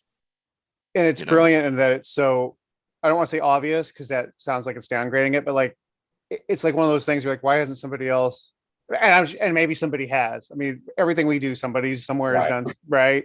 Yeah. You'll stumble across it tomorrow. Oh, well, no, this guy did this. Yeah. But it's the first time I've seen, without spoiling it, that aspect, because I'm double sick of it too. But that was such an obvious and more inevitable conclusion to draw from that, the zombie apocalypse. I tipped my hat. That was really well done. Thanks, gentlemen. I am triple tired of zombies. In comics, I'm good friends with the guys that created The Walking Dead. We came up together in the industry. I've known Kirkman and Tony Moore forever. And you know, so as zombie fan, you know, old school Romero and you know, so many of the different variations throughout the years. As huge zombie fans, you know, it's like, then it's everywhere. And it's, I don't know how many pitches I read for comics where it's like, it's another zombie story. And I'm like, you know, I cool, but like, I want, give me something else. Give me give me you know, an old lady turning to dust or something like that. Please, just anything that's not this thing. And so I promised myself, I literally said, Hauntology will not have zombies. I said it out loud to my buddy Seth, and I was like, this is not going to happen. We are not going to have zombies in this thing. And you know, he's like, good, you know, they're so played out. Don't do it. And then this story came, and you know, you can fight that thing. You can say, you know, and I think even it's the best thing. If you say, I'm not going to do something, I'm not going to do vampires, I'm not going to do zombies, there will be something that you'll want to examine, and you'll just sit there and you'll be like why, you know, again, so many of these things come out of things that, you know, that happen during this year. You start having, Yeah. you know, like so many of us, you know, we lost people around us during COVID, and I lost my grandfather, who was effectively my father, you know, for my entire life. I'm And sorry, Jeremy. it was going down to the farm today was kind of a healing thing. It was going down, and you know, being there on the creek, and that experience is always part of my life, and it felt really good today, and it was healing. But I think also telling stories that connected to that, talking about you know, being trapped in various ways and things like that. It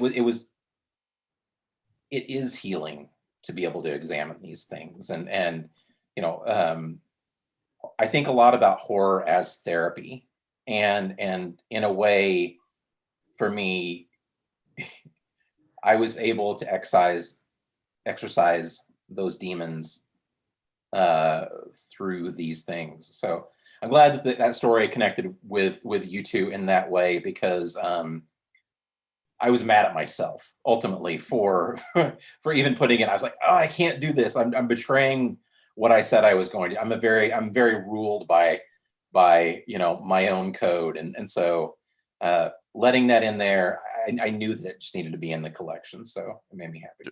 Just briefly, there's a the animated series, The Batman, which I really love. There's a zombie story where the entire city is zombies, and it's been out for a while, so please forgive the spoiler, but Batman's the only one in the city that's not a zombie, and he's trying to obviously fix things. But it turns out that actually he's the only zombie, and he sees everybody else as a zombie. Mm-hmm. And you know, his Batgirl and Robin are finally able to help him. But you know, okay, it's a zombie story, but a different take, just like yours was a different take. And I loved it. One of your stories, I believe, was called To Finish. Mm-hmm. Correct me if I'm wrong, but I thought you were basically writing exactly what you felt. It's about a writer, I think, if I remember right. Again, correct me if I'm wrong. But the quote is, I wrote it because it scared me. Loss, loneliness, uncertainty. And then another story, another quote, we all deal with this, whatever the hell this is, in different ways. And those really connected with me, you know, in regards to COVID and what we've all been through for the past year and a half or so, you know. Even just life. Yeah. I have a question for Jeremy, if I can ask. Yeah, please go ahead. Hi, Jeremy. It's great to meet you. And thank you, Mike, for introducing me to your work as well. I kind of had a browse through what I could find of it before today. I was just wondering though, with your when you start to do particularly something like the anthology, I'm sure you get asked this all the time, so I'm sorry it sounds so pedestrian, but I'm really curious to know, in your situation, do the images or the words come first, and or do they both come together? As a visual artist, do you do the images first and then throw the story, or do you have a story in your head and you kind of illustrate it mentally and then put, how does it work with you? That's a great question. Yeah. My process is kind of weird. My wife jokes about it all the time. I'll be sitting, usually it's me staring off in a kind of a really weird way. And she's like, "You're thinking about a story, aren't you?" And I'm like, "Yeah." And she's like, "Come on." And she always jokes that like, it's pretty fully formed. Like this, that when it's in there, it's, I see the language and I see the stories pretty much at the same time. I think it comes from years as, I was a writer, an artist, a visual artist that was a closeted writer, right? Like I had to kind of, and I think that in comics, it's incredibly weird where if you're a writer that becomes an artist, you get a lot of like, stay in your lane, like, hey, no, look, you draw things. You're supposed to draw things for us writers. You can't come, and you chisel away at that. And it took me a while to kind of convince people that I, could turn a phrase occasionally. But I see things very clearly as images in my head. It's almost like film, I guess, for me. I think that so much of my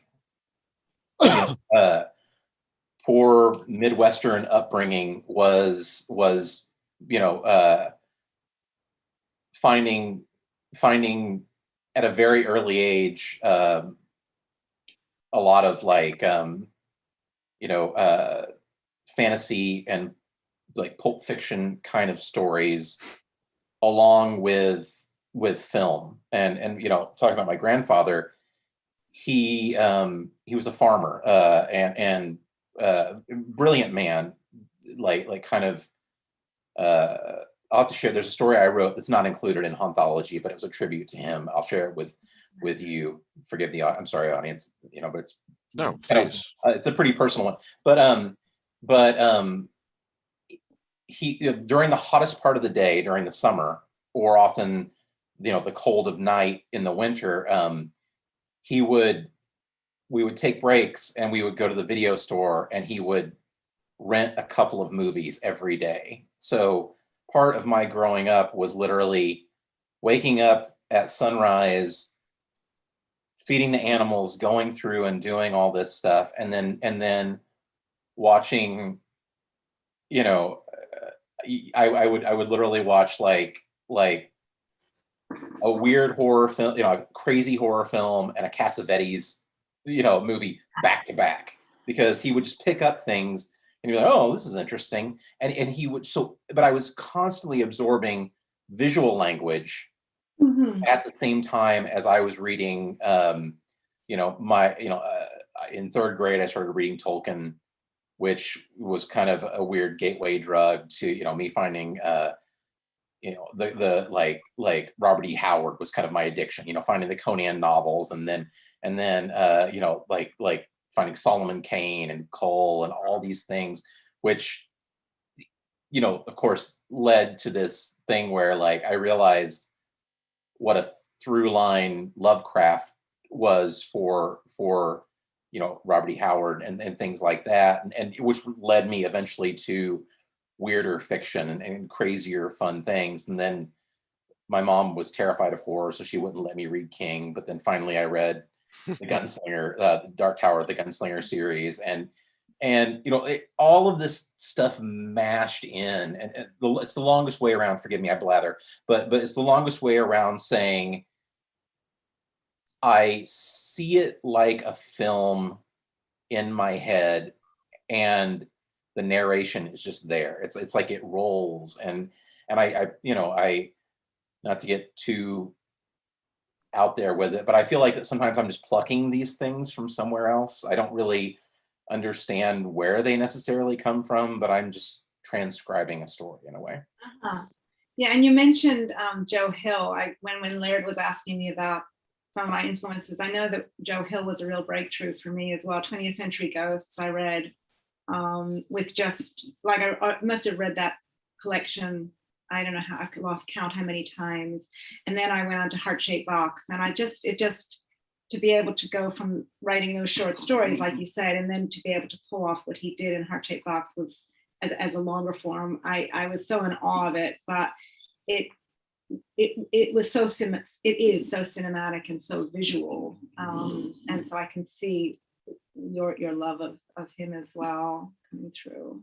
I just want to say hi to Eleanor, your dog. Yeah, I'm sorry. She was waiting and waiting and waiting, and it's cold. No, please don't apologize. I hope you don't mind, but I just couldn't keep her out. It's winter here, and I just couldn't keep her out. Yeah, she's very cute. Yes, she is. And by the way, Jeremy, you're the guest. You're allowed to blather. Right. On, so it's encouraged. Well, if I may, this kind of leads into, or sort of naturally leads into, maybe discuss influences briefly. But one thing about influences, and something I've kind of sort of snapped awake and realized, is that we talk about influences all the time. Somebody will ask me, who you read, and so I sit there and try to distill it down to like, oh, these are the 5 or 6 people that I really. But I realize that it's more accurate to look at what influenced, especially an artist who's approaching 50. All right, what influenced you as a kid and adolescent? What influenced you kind of in your 20s and 30s, and what influences you now? And if you could give us like 2 or 3 examples from those 3, like when you were a kid, when you were in college, and maybe your first few years of professional, and then now that you've turned into something else. So who along this timeline did you get your nutrients from? And I'm really particularly interested in like who some of your favorite comic or graphic novel artists, writers, might be. Hang on, you're approaching 50, or are you saying Jeremy's approaching? Jeremy, he just said he was 46 or 5 or 46. I'm almost 46. Yeah. Right. Yeah. So thanks Laird, you're like 57 or 58, aren't you? What's that? You're 57 or 58. Yeah, and I shaved my beard. I used to have a lovely beard like that, but he'll see. Like probably like about a year. Like, oh my God. Do I don't want to be rude, and please answer Laird's questions, because they're great questions. But the gentleman on the cover of HAUNTHOLOGY bears a passing resemblance to you. Is that on purpose? Oh yeah, no, absolutely. Okay. I was hoping so, and you wouldn't go like, you are an asshole. Yeah. So, I love, and I promise I will absolutely get back to your question, Laird, but like, I think a lot about iconography, right? Like you want, everybody wants like an icon, a symbol, something that you can show out there that's like, this is my brand. And I hate the term branding so much. And I was even angry as I was trying, I was like, I need that rug to tie the room together, right? That's, the thing that was going to pull this project completely together. And I asked some friends, I said, hey, do me a favor, give me like 4 things about me and my work that you think of, kind of, what symbolizes sort of me. I want to mash them together into this image that I can use as the cover and, in promotion and stuff like that. And my friends are horrible human beings, because they just made fun of me, for way, way too long. And, but then when they got through, talking about me being an asshole and stuff like that, like they were always like, well, you wear hats. I have over 50 hats that I, in my collection. I wear hats. They're like, oh, your beard is kind of, the less of my face you can see, it's better. But then they talked about, the things that the through lines for my comics, right? So, kind of spooky stuff, skulls, creatures. Everybody kept mentioning, Lovecraftian tentacle kind of based things. And so I sat there and just sketched it over and over again and realized, well, if I draw myself and kind of take the piss a little bit, like if I don't take it too seriously, if I don't actually try to make myself look too cool, because if you look at that image very long, you realize it's goofy. You know, it's yes, it's tentacles, yes, it's bat wings, but it's this goofy skull wearing literally this hat that I'm wearing right now, you know, and Ray-Bans kind of thing. And so I wanted to develop a feel that both on one hand could look cool, but also be perfectly stupid at the same time, because that's me too. Yeah. Yeah. And So as to Laird's question about your influences. Influences. You know, as a kid, I was raised by a single mom. She worked in a little dime store, a little drug dime store, and there was a spinner rack, a comic spinner rack in there. And Charlie, the guy that ran the shop, you know, you're supposed to tear the covers off of the comics and throw them in the trash and send the covers back, you know, to get your refund from the publishers. That was the way you did that. And Charlie knew that my mother was incredibly poor and, you know, had me and then had my younger brother. And so Charlie would send home the comics rather than throwing them in the trash. He would give me those comics. But it was weird because you're talking about the leftovers from a spinner rack. You're talking about you'd get, you know, the Flash, you know, and this is in the 70s, right? So this is like 77, right around there. So you're getting the Flash, but you're getting the Tomb of Dracula and Man-Thing and Batman, but like, you know, and the Swamp Thing and all these weird but then Archie comics and you know, so it was a wonderful thing where I was exposed to all these different things, and I didn't even at first realize that like that these were more than a one-off. So, you know, it took me a little while to figure out that like, oh, wait a minute, this ends in a weird cliffhanger. You know, the Joker's standing over Robin, getting ready to do something terrible. But I always just thought that was where it ended. But then, you know, I'm 4 or 5 at this time, right? But then I would get the next issue and Batman would swoop in and knock him down. It was very that serialized, you know, kind of wonderful experience. And so those really informed me. And out of that, you know, as a kid, you know, I was really drawn to a lot of like the classic superhero stuff. More of, you know, finding you know, like Batman and the Flash and things like that, where, you know, and I think it's interesting as young people of all the genders in that are my age, specifically in their 40s, we learned about an idealized right and wrong from comic books. You know, we sort of learned how to be heroes from these two extremes. We had Captain America and the Red Skull. We literally had, you know, we had the bastion of American ideals and a freaking Nazi. You know, that was how it was. And so I learned so much, you know, from superheroes. I learned so much.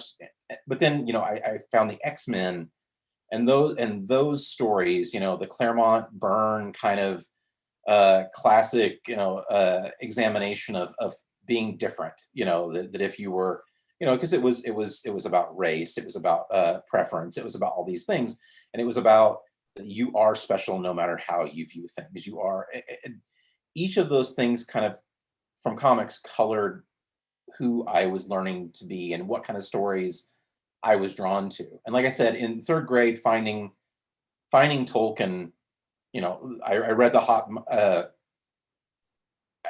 read. We were so poor at that point, you know, it was my mom and my brothers and I, and my brother and I, the youngest one wasn't born yet, but I was able to go to the school library, and my teacher saw that I was reading at a higher rate. And so she said, "Hey, I think that you're maybe not ready for this, but I want you to try The Hobbit, and I read The Hobbit and poured through it. I loved it so much. And then she's like, okay, well, these are a little tougher, but here is the Fellowship of the Ring, and a lot of people talk about, the songs and all of the lengthily travel and all of that. And but I just absorbed that. And then, my grandfather, we would go when my mom would kind of go away sometimes. We'd stay with my grandparents, and my grandfather was also a voracious reader, but he would read, Louis L'Amour. He loved paperback westerns, Zane Grey, all these, all of those, and they were so weird because, you'd find, he gave me Lonesome Dove and was like, I need you to read this. This is important, and various things along the way. So that mixture of like fantasy with westerns and kind of that iconography really shaped me as I got older. As somebody that then as a teenager, the Image era of comics hit. So comics changed. We had these superstars, these guys that, Todd McFarlane creating Spawn, and Jim Lee with Wildcats and the Savage Dragon from Eric Larson and all these things. And everything was so big and visual and flashy. And I was there for, I dove in deep. But the things that I started finding that really I was into on top of that was like, I kept finding like EC's, comics, like you get Jack Davis drawing crazy, horror stuff in Tales from the Crypt and things like that. And these are short story but they were beautiful stories that that mess with your mind, and they were terrifying at that time. And I was drawn to those, and that was really what I while I was reading Spawn with it, like the crazy magic, kind of stuff going on, the neon green colors and all of the beautiful stuff, I was finding these old comics and really into them. And again, at that same time, I like I'd mentioned before, I wasn't allowed to read Stephen King stuff. My mom had an unnatural fear of I think at some point, I think that maybe she had read a little bit of stuff from Skeleton Crew, and maybe somebody had loaned her that, and it scared the hell out of her. And she was like, no, you can't,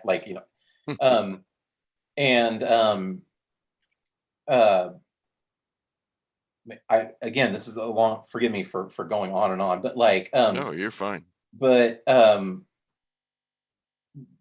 right around in that point, my parents got divorced, and she was married for a little while, and then they broke up, and so we moved back with my grandparents. So I was 12 at this point, right? And the farm that I talk about, this farm that I love so much,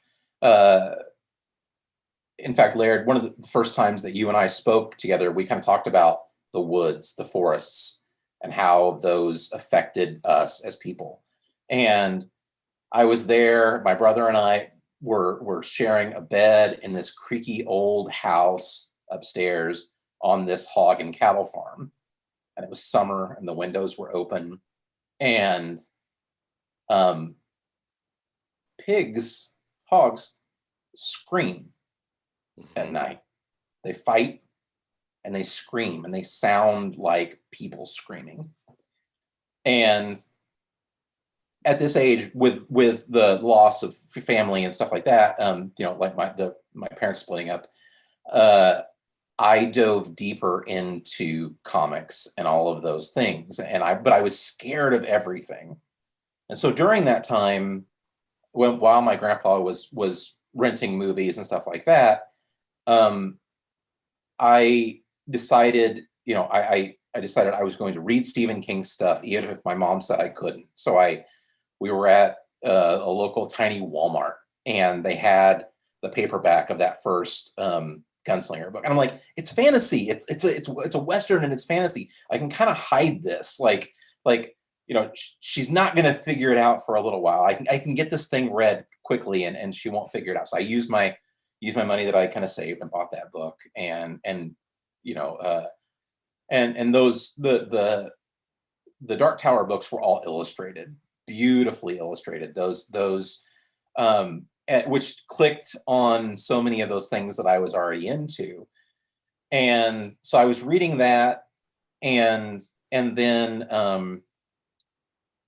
I also had kind of had enough of being scared of the sounds in the dark. And there was we were in my uncle's old room, and there was this area in the room where all the junk after he moved out was thrown.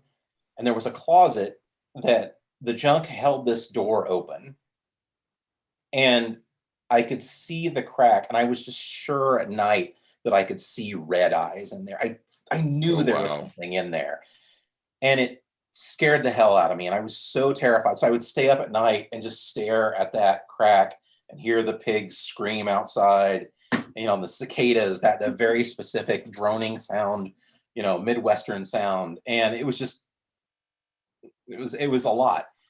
So my cure for that was, I decided I was going to watch every horror film at my local video store, and I'm 12. And the guy there, he didn't care about anything, right? He was like, I'm going to let you just rent whatever. So I started at A, and it was a pretty good horror section in VHS.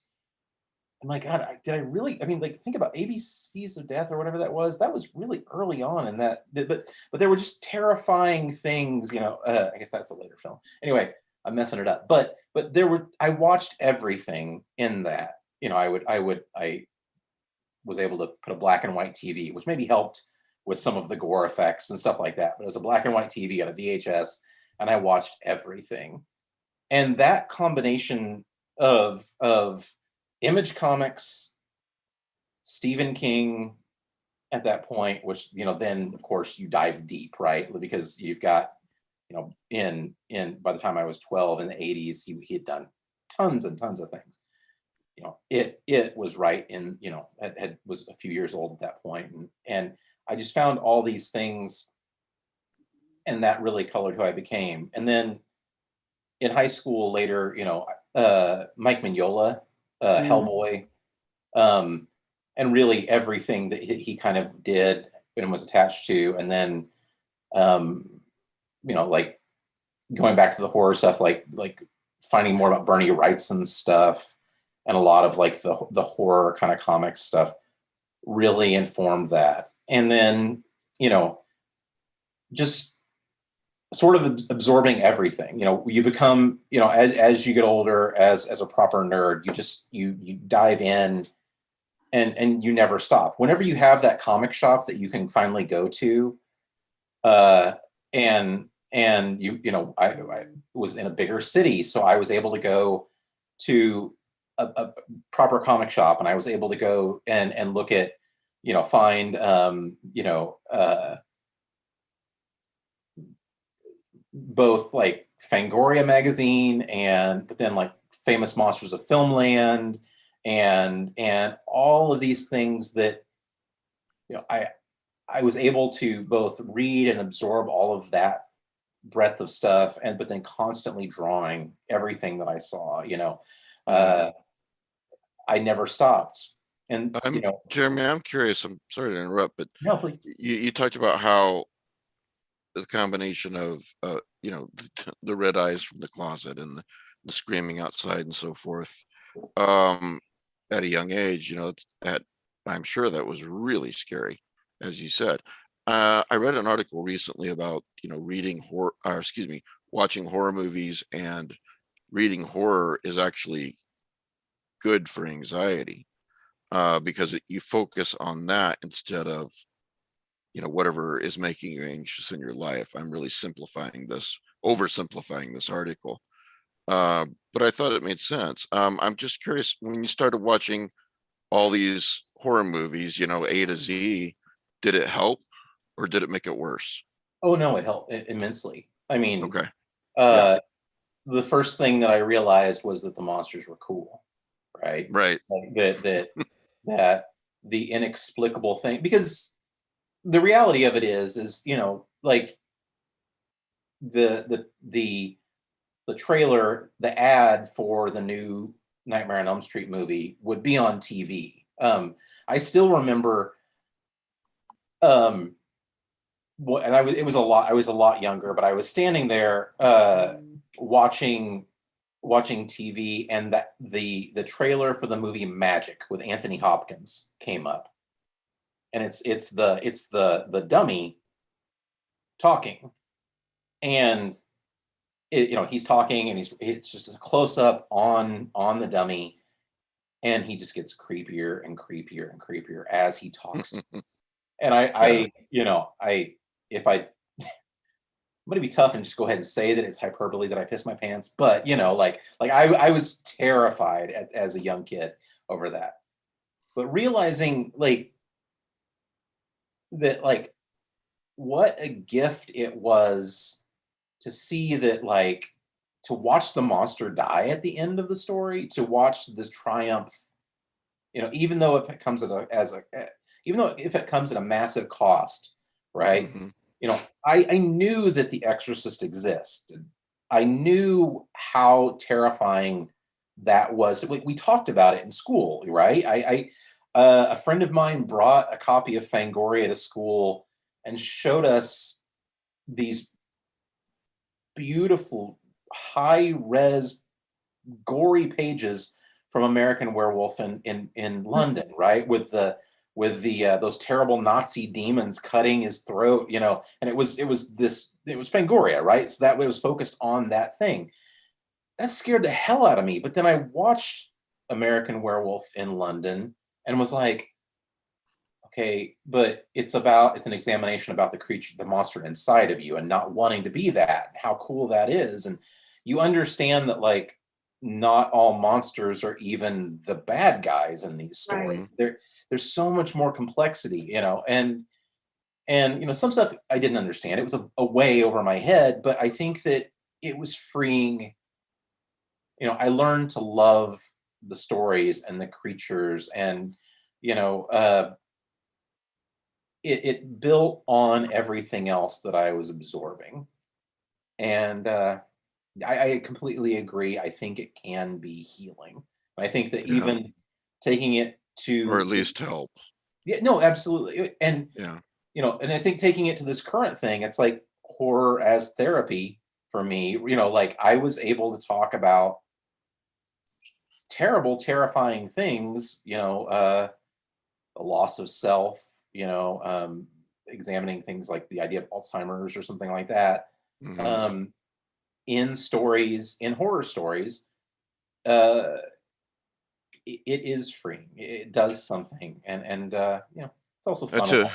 To get back to Haunthology before we finish up, I just want to say, without spoilers, I loved every story, but there are several that just I really, really loved. One of them was the bathroom story. Yep. Yeah, you like that one too, Laird? Yeah, there's a couple in there. There's another one I can't say anything at all because it'll spoil it. But yeah, they're all great, but there are a couple that are that really hit me. There's humor in this. That's the other thing, is that there's this really dark humor in some of these, which I think is difficult. But when it's pulled off, in weird fiction or horror, humor is often overlooked. Laird, don't you judge me. Everybody needs a giant plush octopus. Yeah. That's it. Speaking of the humor, one observation, after I read it, I talked about it on Twitter very briefly, and I said, and I was thinking of EC Comics also, but I didn't mention EC, but that was also my thinking. But I was thinking about our childhoods are kind of similar. There are big differences, but there are a lot of similarities of how the comic book thing is really similar, and the horror movies and all that. But I mean, I feel like I learned to write probably primarily from reading comics and watching horror movies as much as I did reading Stephen King or Clive Barker, who were also formative. But no, what I've noticed about your collection is that it struck me, and I said this on Twitter. I said something to the effect of it's like sort of like this union of if the writers from the Dark Side, Tales of the Dark Side, and like older Twilight Zone got together and said, okay, let's do this horror, post-apocalyptic or in the midst of an apocalypse kind of anthology. That's what it really. I like really, that. Yeah.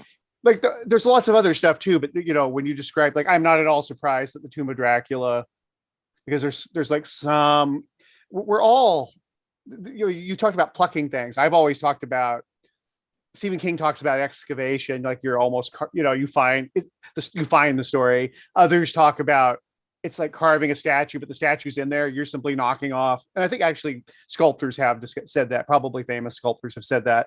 I don't create it. It's in there, and I just knock away all the extraneous stone. I've also talked about the two processes of writing. One is, as a ham radio operator, you're okay. The signal. I'm trying to get the signal down. It's not me. The me part is the interpretation, the translation of it. My characteristics for my personality, I have to fill in the blanks. But the nascent story, the story isn't nascent. The story is something that I've acquired. And so I'm looking at you and I'm going, well, this is, of course, everything that you do is going to be your subconscious has processed it over 40 years. And this is what we have. So Tomb of Dracula, but I was kind of, pardon me, my allergies are crazy. Curious, do you like Junji Ito? I always get his name wrong, but just a seminal, right? Not only a seminal, I actually, I'm not even sure how much of his own stuff he draws or whatever, but his stories are just damned incredible. And I wish that I didn't have the Western filter. In other words, I would love to experience them from being like part of that culture, so that I could get the real, like what he's really saying from that perspective.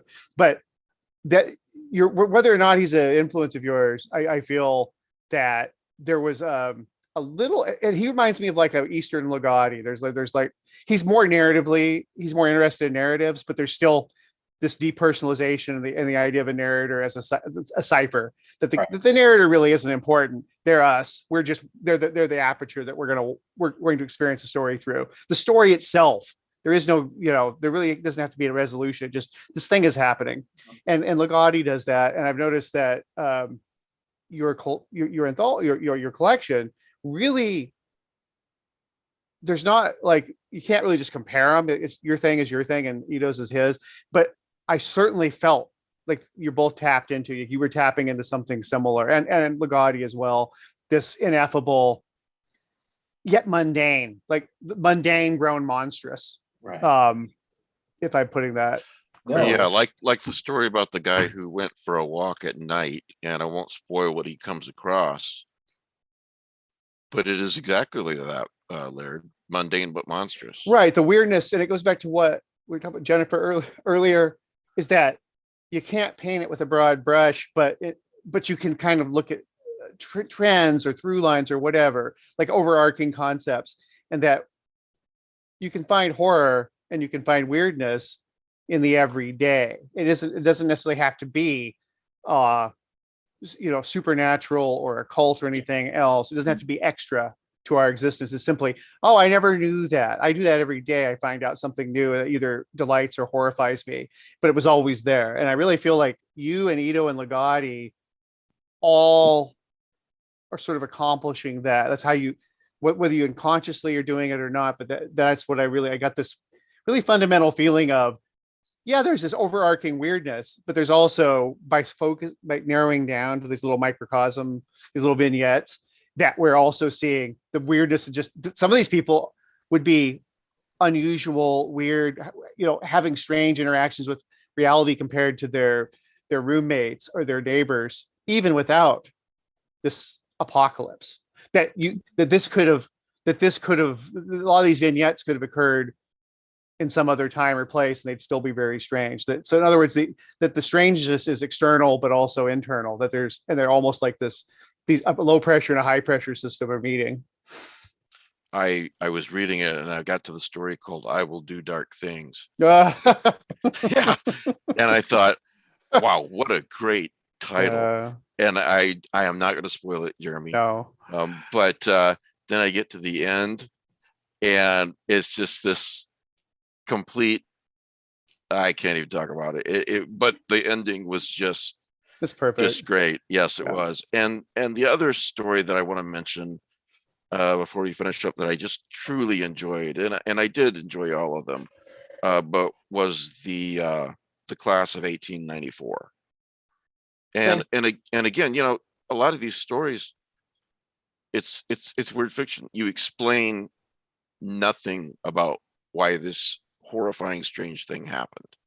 You know, another example is the class of 1894. That's a horrifying story. I loved it. It's an artifact story. Yeah. I you know, so. Those are, I mean, and I think that's something that you do really well, Laird. Those kind of look, it's a, you know, it's historical fiction. First of all, you're taking a moment, you're taking something out. So many of these were examinations of like things that I wanted to do more or work on, right? That story is told from a, you know, it's 1894. It's a 13-year-old girl's experience.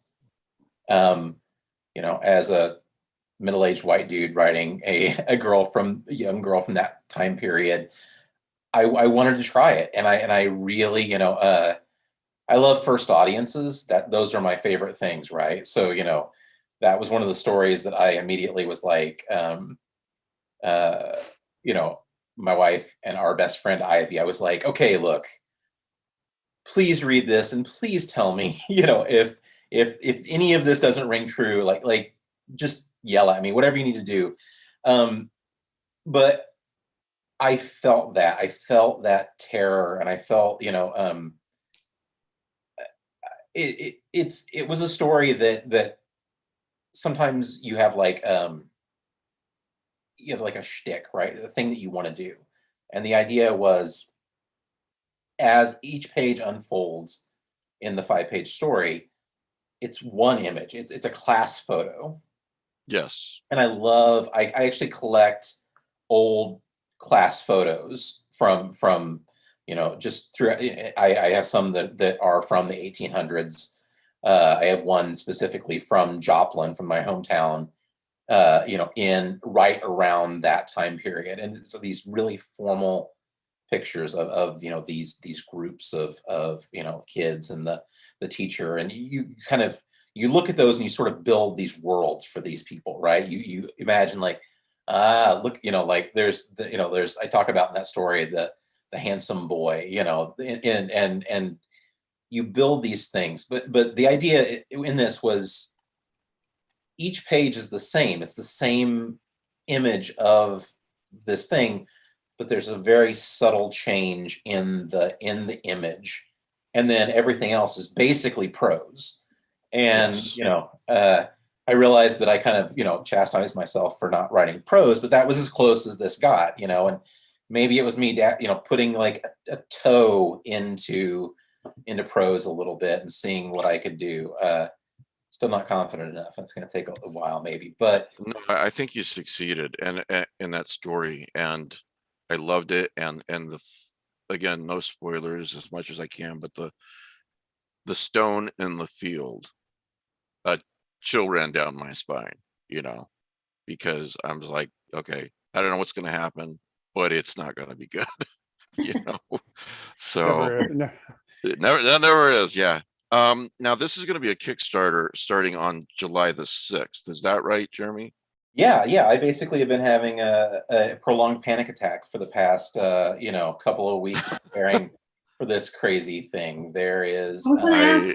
Where is this book available? Like what? Because I went online. So HAUNTHOLOGY. I've linked to it in the show notes. The Kickstarter. Yeah. So I'm doing it as a Kickstarter. What I wanted to do was present this in the highest quality fashion that I could. I wanted, I'm obsessed. I'm a paper nerd. I'm a presentation. I love a beautiful hardcover. This is slightly oversized from normal comics. I love end papers. Anytime that you can open a beautiful book and get these gorgeous end papers on it, and just to have that experience, I wanted that. So I was like, I'm going to do this as a crowdfunding thing. Another part of it was, comics. The structure of comics is kind of bizarre in the best of times, right? You make these things. There's not really advances in comics like there can be with publishers and things like that, and you sort of just build them and build them, and then my industry is very afraid of the term anthology. Comics, and that may be a thing in prose too, but it seems like it's taken more seriously, in prose, and you have, again, like Ellen Datlow's collections are always these perfect things every single time one's released.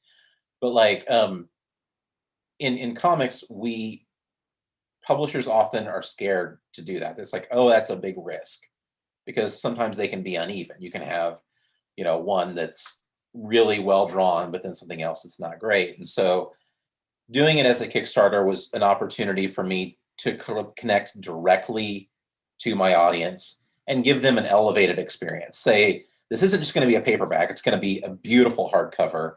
And I'm also going to give you all the extra cool nerd stuff that I love, stickers and pins. They love swag, yeah. Yeah. Well, I just think that, like, the more experiential anything can be, the more I love it, right? Like if I literally, a friend of mine was like, you really love bourbon. If you don't actually do an old fashioned glass with the icon etched on it, you're stupid, and I'm like, yeah, you're right. I got to do, so I just keep adding fun things to it, mostly to entertain myself and also to have it in my studio, so I can have those stickers or whatever it is. Well, extra to everybody watching live, watching later, listening later, I do have the link to the Kickstarter in the show notes. You can click on it now and click the I think it remind me about this or something like that. And let's see, January the 6th would be Tuesday, wouldn't it?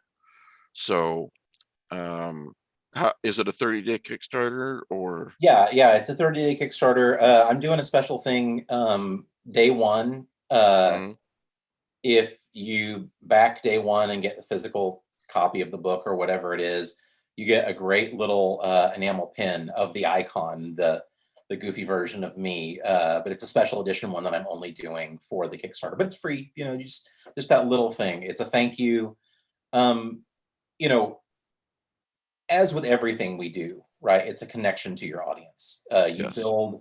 You build relationships, you build family, and this is my year-long plus process, and at the end, this is my thanking the people that helped me build this thing. And so, well, you mentioned that you were nervous about it, and I don't want to sound condescending anyway, but I don't think you have anything to be nervous about. I think that your Kickstarter is going to be very successful. I'll spread the word for sure. Thank you so much. I mean, here's the thing. I do want to say that the horror community is fantastic. Comics is great. I love my comics community, but the more that I meet the horror community and the literary horror community, the more I love it. There's a whole thing you always hear, like don't meet your idols, right? Meeting Laird and corresponding with Laird and with Nathan Ballingrud and various writers that I've had the experience to get to know has been wonderful for me. It's been a welcoming, inclusive community, and I'm sure there's always tough parts, but this has just been fantastic, and I truly appreciate, the being welcomed into the fold a bit. I'm glad to hear that. Yeah. In every circle, there are a few jerks, but they're very few and far between. I feel in this weird fiction community, and I've said it on the show a million times. I admire people who are talented, but yet are also kind. Laird's a great example. Nathan's a great example. So I'm sorry, Laird, you were going to say something. Oh, I was just going to say, it's funny. I was on a podcast last week, and I think it was off the air, but I was talking with the host, who's a horror writer and in the comics industry, and had worked with special needs, not special needs, I'm sorry, behind grade reading level, that kind of thing in high school. And I said, it's just par for the course that there are so many nice people, that a lot of people in horror have a tendency to be quite the opposite of what a reader might expect from their writing personality, that their actual day-to-day, it's a really warm, nice field compared to, nice people in other fields. It's just that horror has a tendency to be, in my 20 years, really warm and friendly as a whole. I think there's so many of us. Yeah, I think there's so many of us. Part of it is that we don't look at it as a zero-sum game. Right. If Laird's successful, that doesn't mean that Stephen Graham Jones can't be. It has nothing to do with it. So we all support each other for the most part. I'd say 95%. And I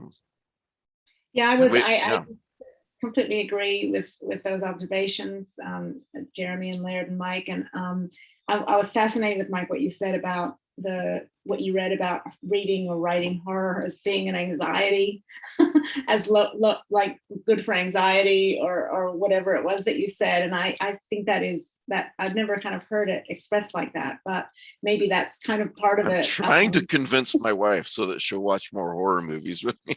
Right. It's therapy. Yeah. I think in these times, it's really worth remembering that.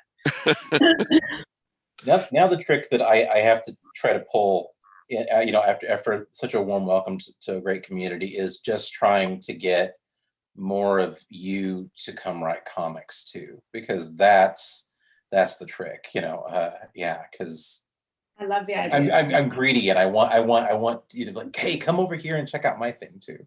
Well, we there's a lot of good artists in this community, Nick Gucker for one. So just off the top of my head, thank you for being here to both of you. Laird, thank you for being a guest panelist for me today. I really appreciate it. Sure, my pleasure. Again, in the show notes, there's a link to Jennifer's book. Please buy it and read it and spread the word. And after you're done reading it, I don't want to state the obvious too much, but it's so important to leave an Amazon review. So many people look at Amazon, those reviews, and decide, am I going to buy this book or not? So yeah. And of course, as I said, I've also got a link to Jeremy's Kickstarter. Let's make this Kickstarter a success. I'll just toss a word out about it for everybody listening that's obviously into this stuff. I read an incomplete arc of the actual anthology. It was a big chunk of it, 80, 90 pages. Isn't it like 150 pages, the whole thing, something like that? Yeah, it's pushing right at 100 of actual story content, and then I throw every bit of behind the scenes art view and putting scripts in there and just wonderful bonus things. I learned about the importance of making lists from this too. Yes. Well, I was just going to say to everybody out there. So I read a huge chunk of it, but obviously not all of it. So there's more. I'm interested in seeing the last couple stories, type of thing. But it's I would say it's an essential buy if you're into horror literature. Certainly, if you're into graphic novels, you should get this. Like I said, it's sort of like this really beautiful welding of EC comics or the Tales from the Dark Side, you know, the TV show with the Twilight Zone, with this aesthetic that, yeah, if you like it's very contemporary, but there's these almost subliminal flourishes from the 70s and 80s from classic Ditko and the guys who did Tomb of Dracula and things like that. It's very, you know, it has all these influences, but it's certainly its own thing. And I think you would be well rewarded to consider back in the Kickstarter. Agreed. And Jeremy, don't ever doubt your talent with prose. There's amazing prose in this graphic novel, really. Thanks. I mean, that means, you know, that means the world to me. Thank you. So thank you for being here. Jennifer, thank you for being here. If you'll send me an email and remind me, we'll try to get you and Kathy Koja on at the same time sometime in the near future. I'll let her know. That would be great. And next week we have Philip Fracassi and Cody Goodfellow. So that means that I'll basically have to say, welcome to the Lovecraft eZine, and I probably won't get the word podcast out, and Cody will start talking, and then I won't have to do anything else. So he's got a new book out called The Flying Nun, it's a novella. It's very interesting. Philip's new book is I just blanked on it, Laird. There's the boys from the Valley. He's also got I've just got it. I can't remember the title myself. It's brilliant. Loving it. Right. He's got Beneath the Pale Sky. That's what I was thinking of. Yeah. Right. Yeah. Right. He's got a couple novels coming. A Child Alone with Strangers, which is really, really good. You know, he's a chameleon. That's one of the things I really admire, is that he knows how to tell a story. Of all the contemporary writers, he has, I think, possibly among the greatest, like the strongest grasp of fundamentals of the parts of story. And he can write weird fiction that is truly weird and inexplicable, and he can also write a potboiler if that's what he chooses to do.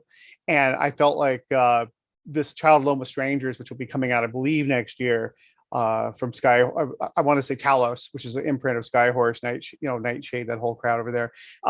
It's a blockbuster kind of Stephen King, you know, beautifully written, but definitely a Stephen King, you know, in that kind of end of the commercial, on that end of the commercial spectrum. Of course, this collection of his that's out is just, you know, just beautiful literary horror and weird fiction. But I highly recommend him too. He's a great writer. If you go to lovecraftezine.com and at the top left, click on podcast, scroll down a bit, you'll see the upcoming guest lists, and I hyperlink to them as well. We got some great guests coming up. Richard Chismar has written a book. I've got the art that's just amazing meta book called Chasing the Boogeyman. Rich will be on August the 8th. Ellen Datlow, the 26th. Victor is going to be on. Victor Lavelle is going to be on October 3rd. So just, go down the list, and I keep it up to date. If somebody's schedule changes, I change it on there immediately. So anyway, everyone, thanks for being here. I really appreciate it. Really enjoyed talking with you guys, and I hope everybody enjoys the rest of their 4th. Thanks a lot. Thanks so much. Thank you very much. Great to meet you all. Good night, except to Jennifer. Good morning to Jennifer. Good morning. Yes, my second cup of coffee. All right. Thank you, everybody. Have a good day. Bye.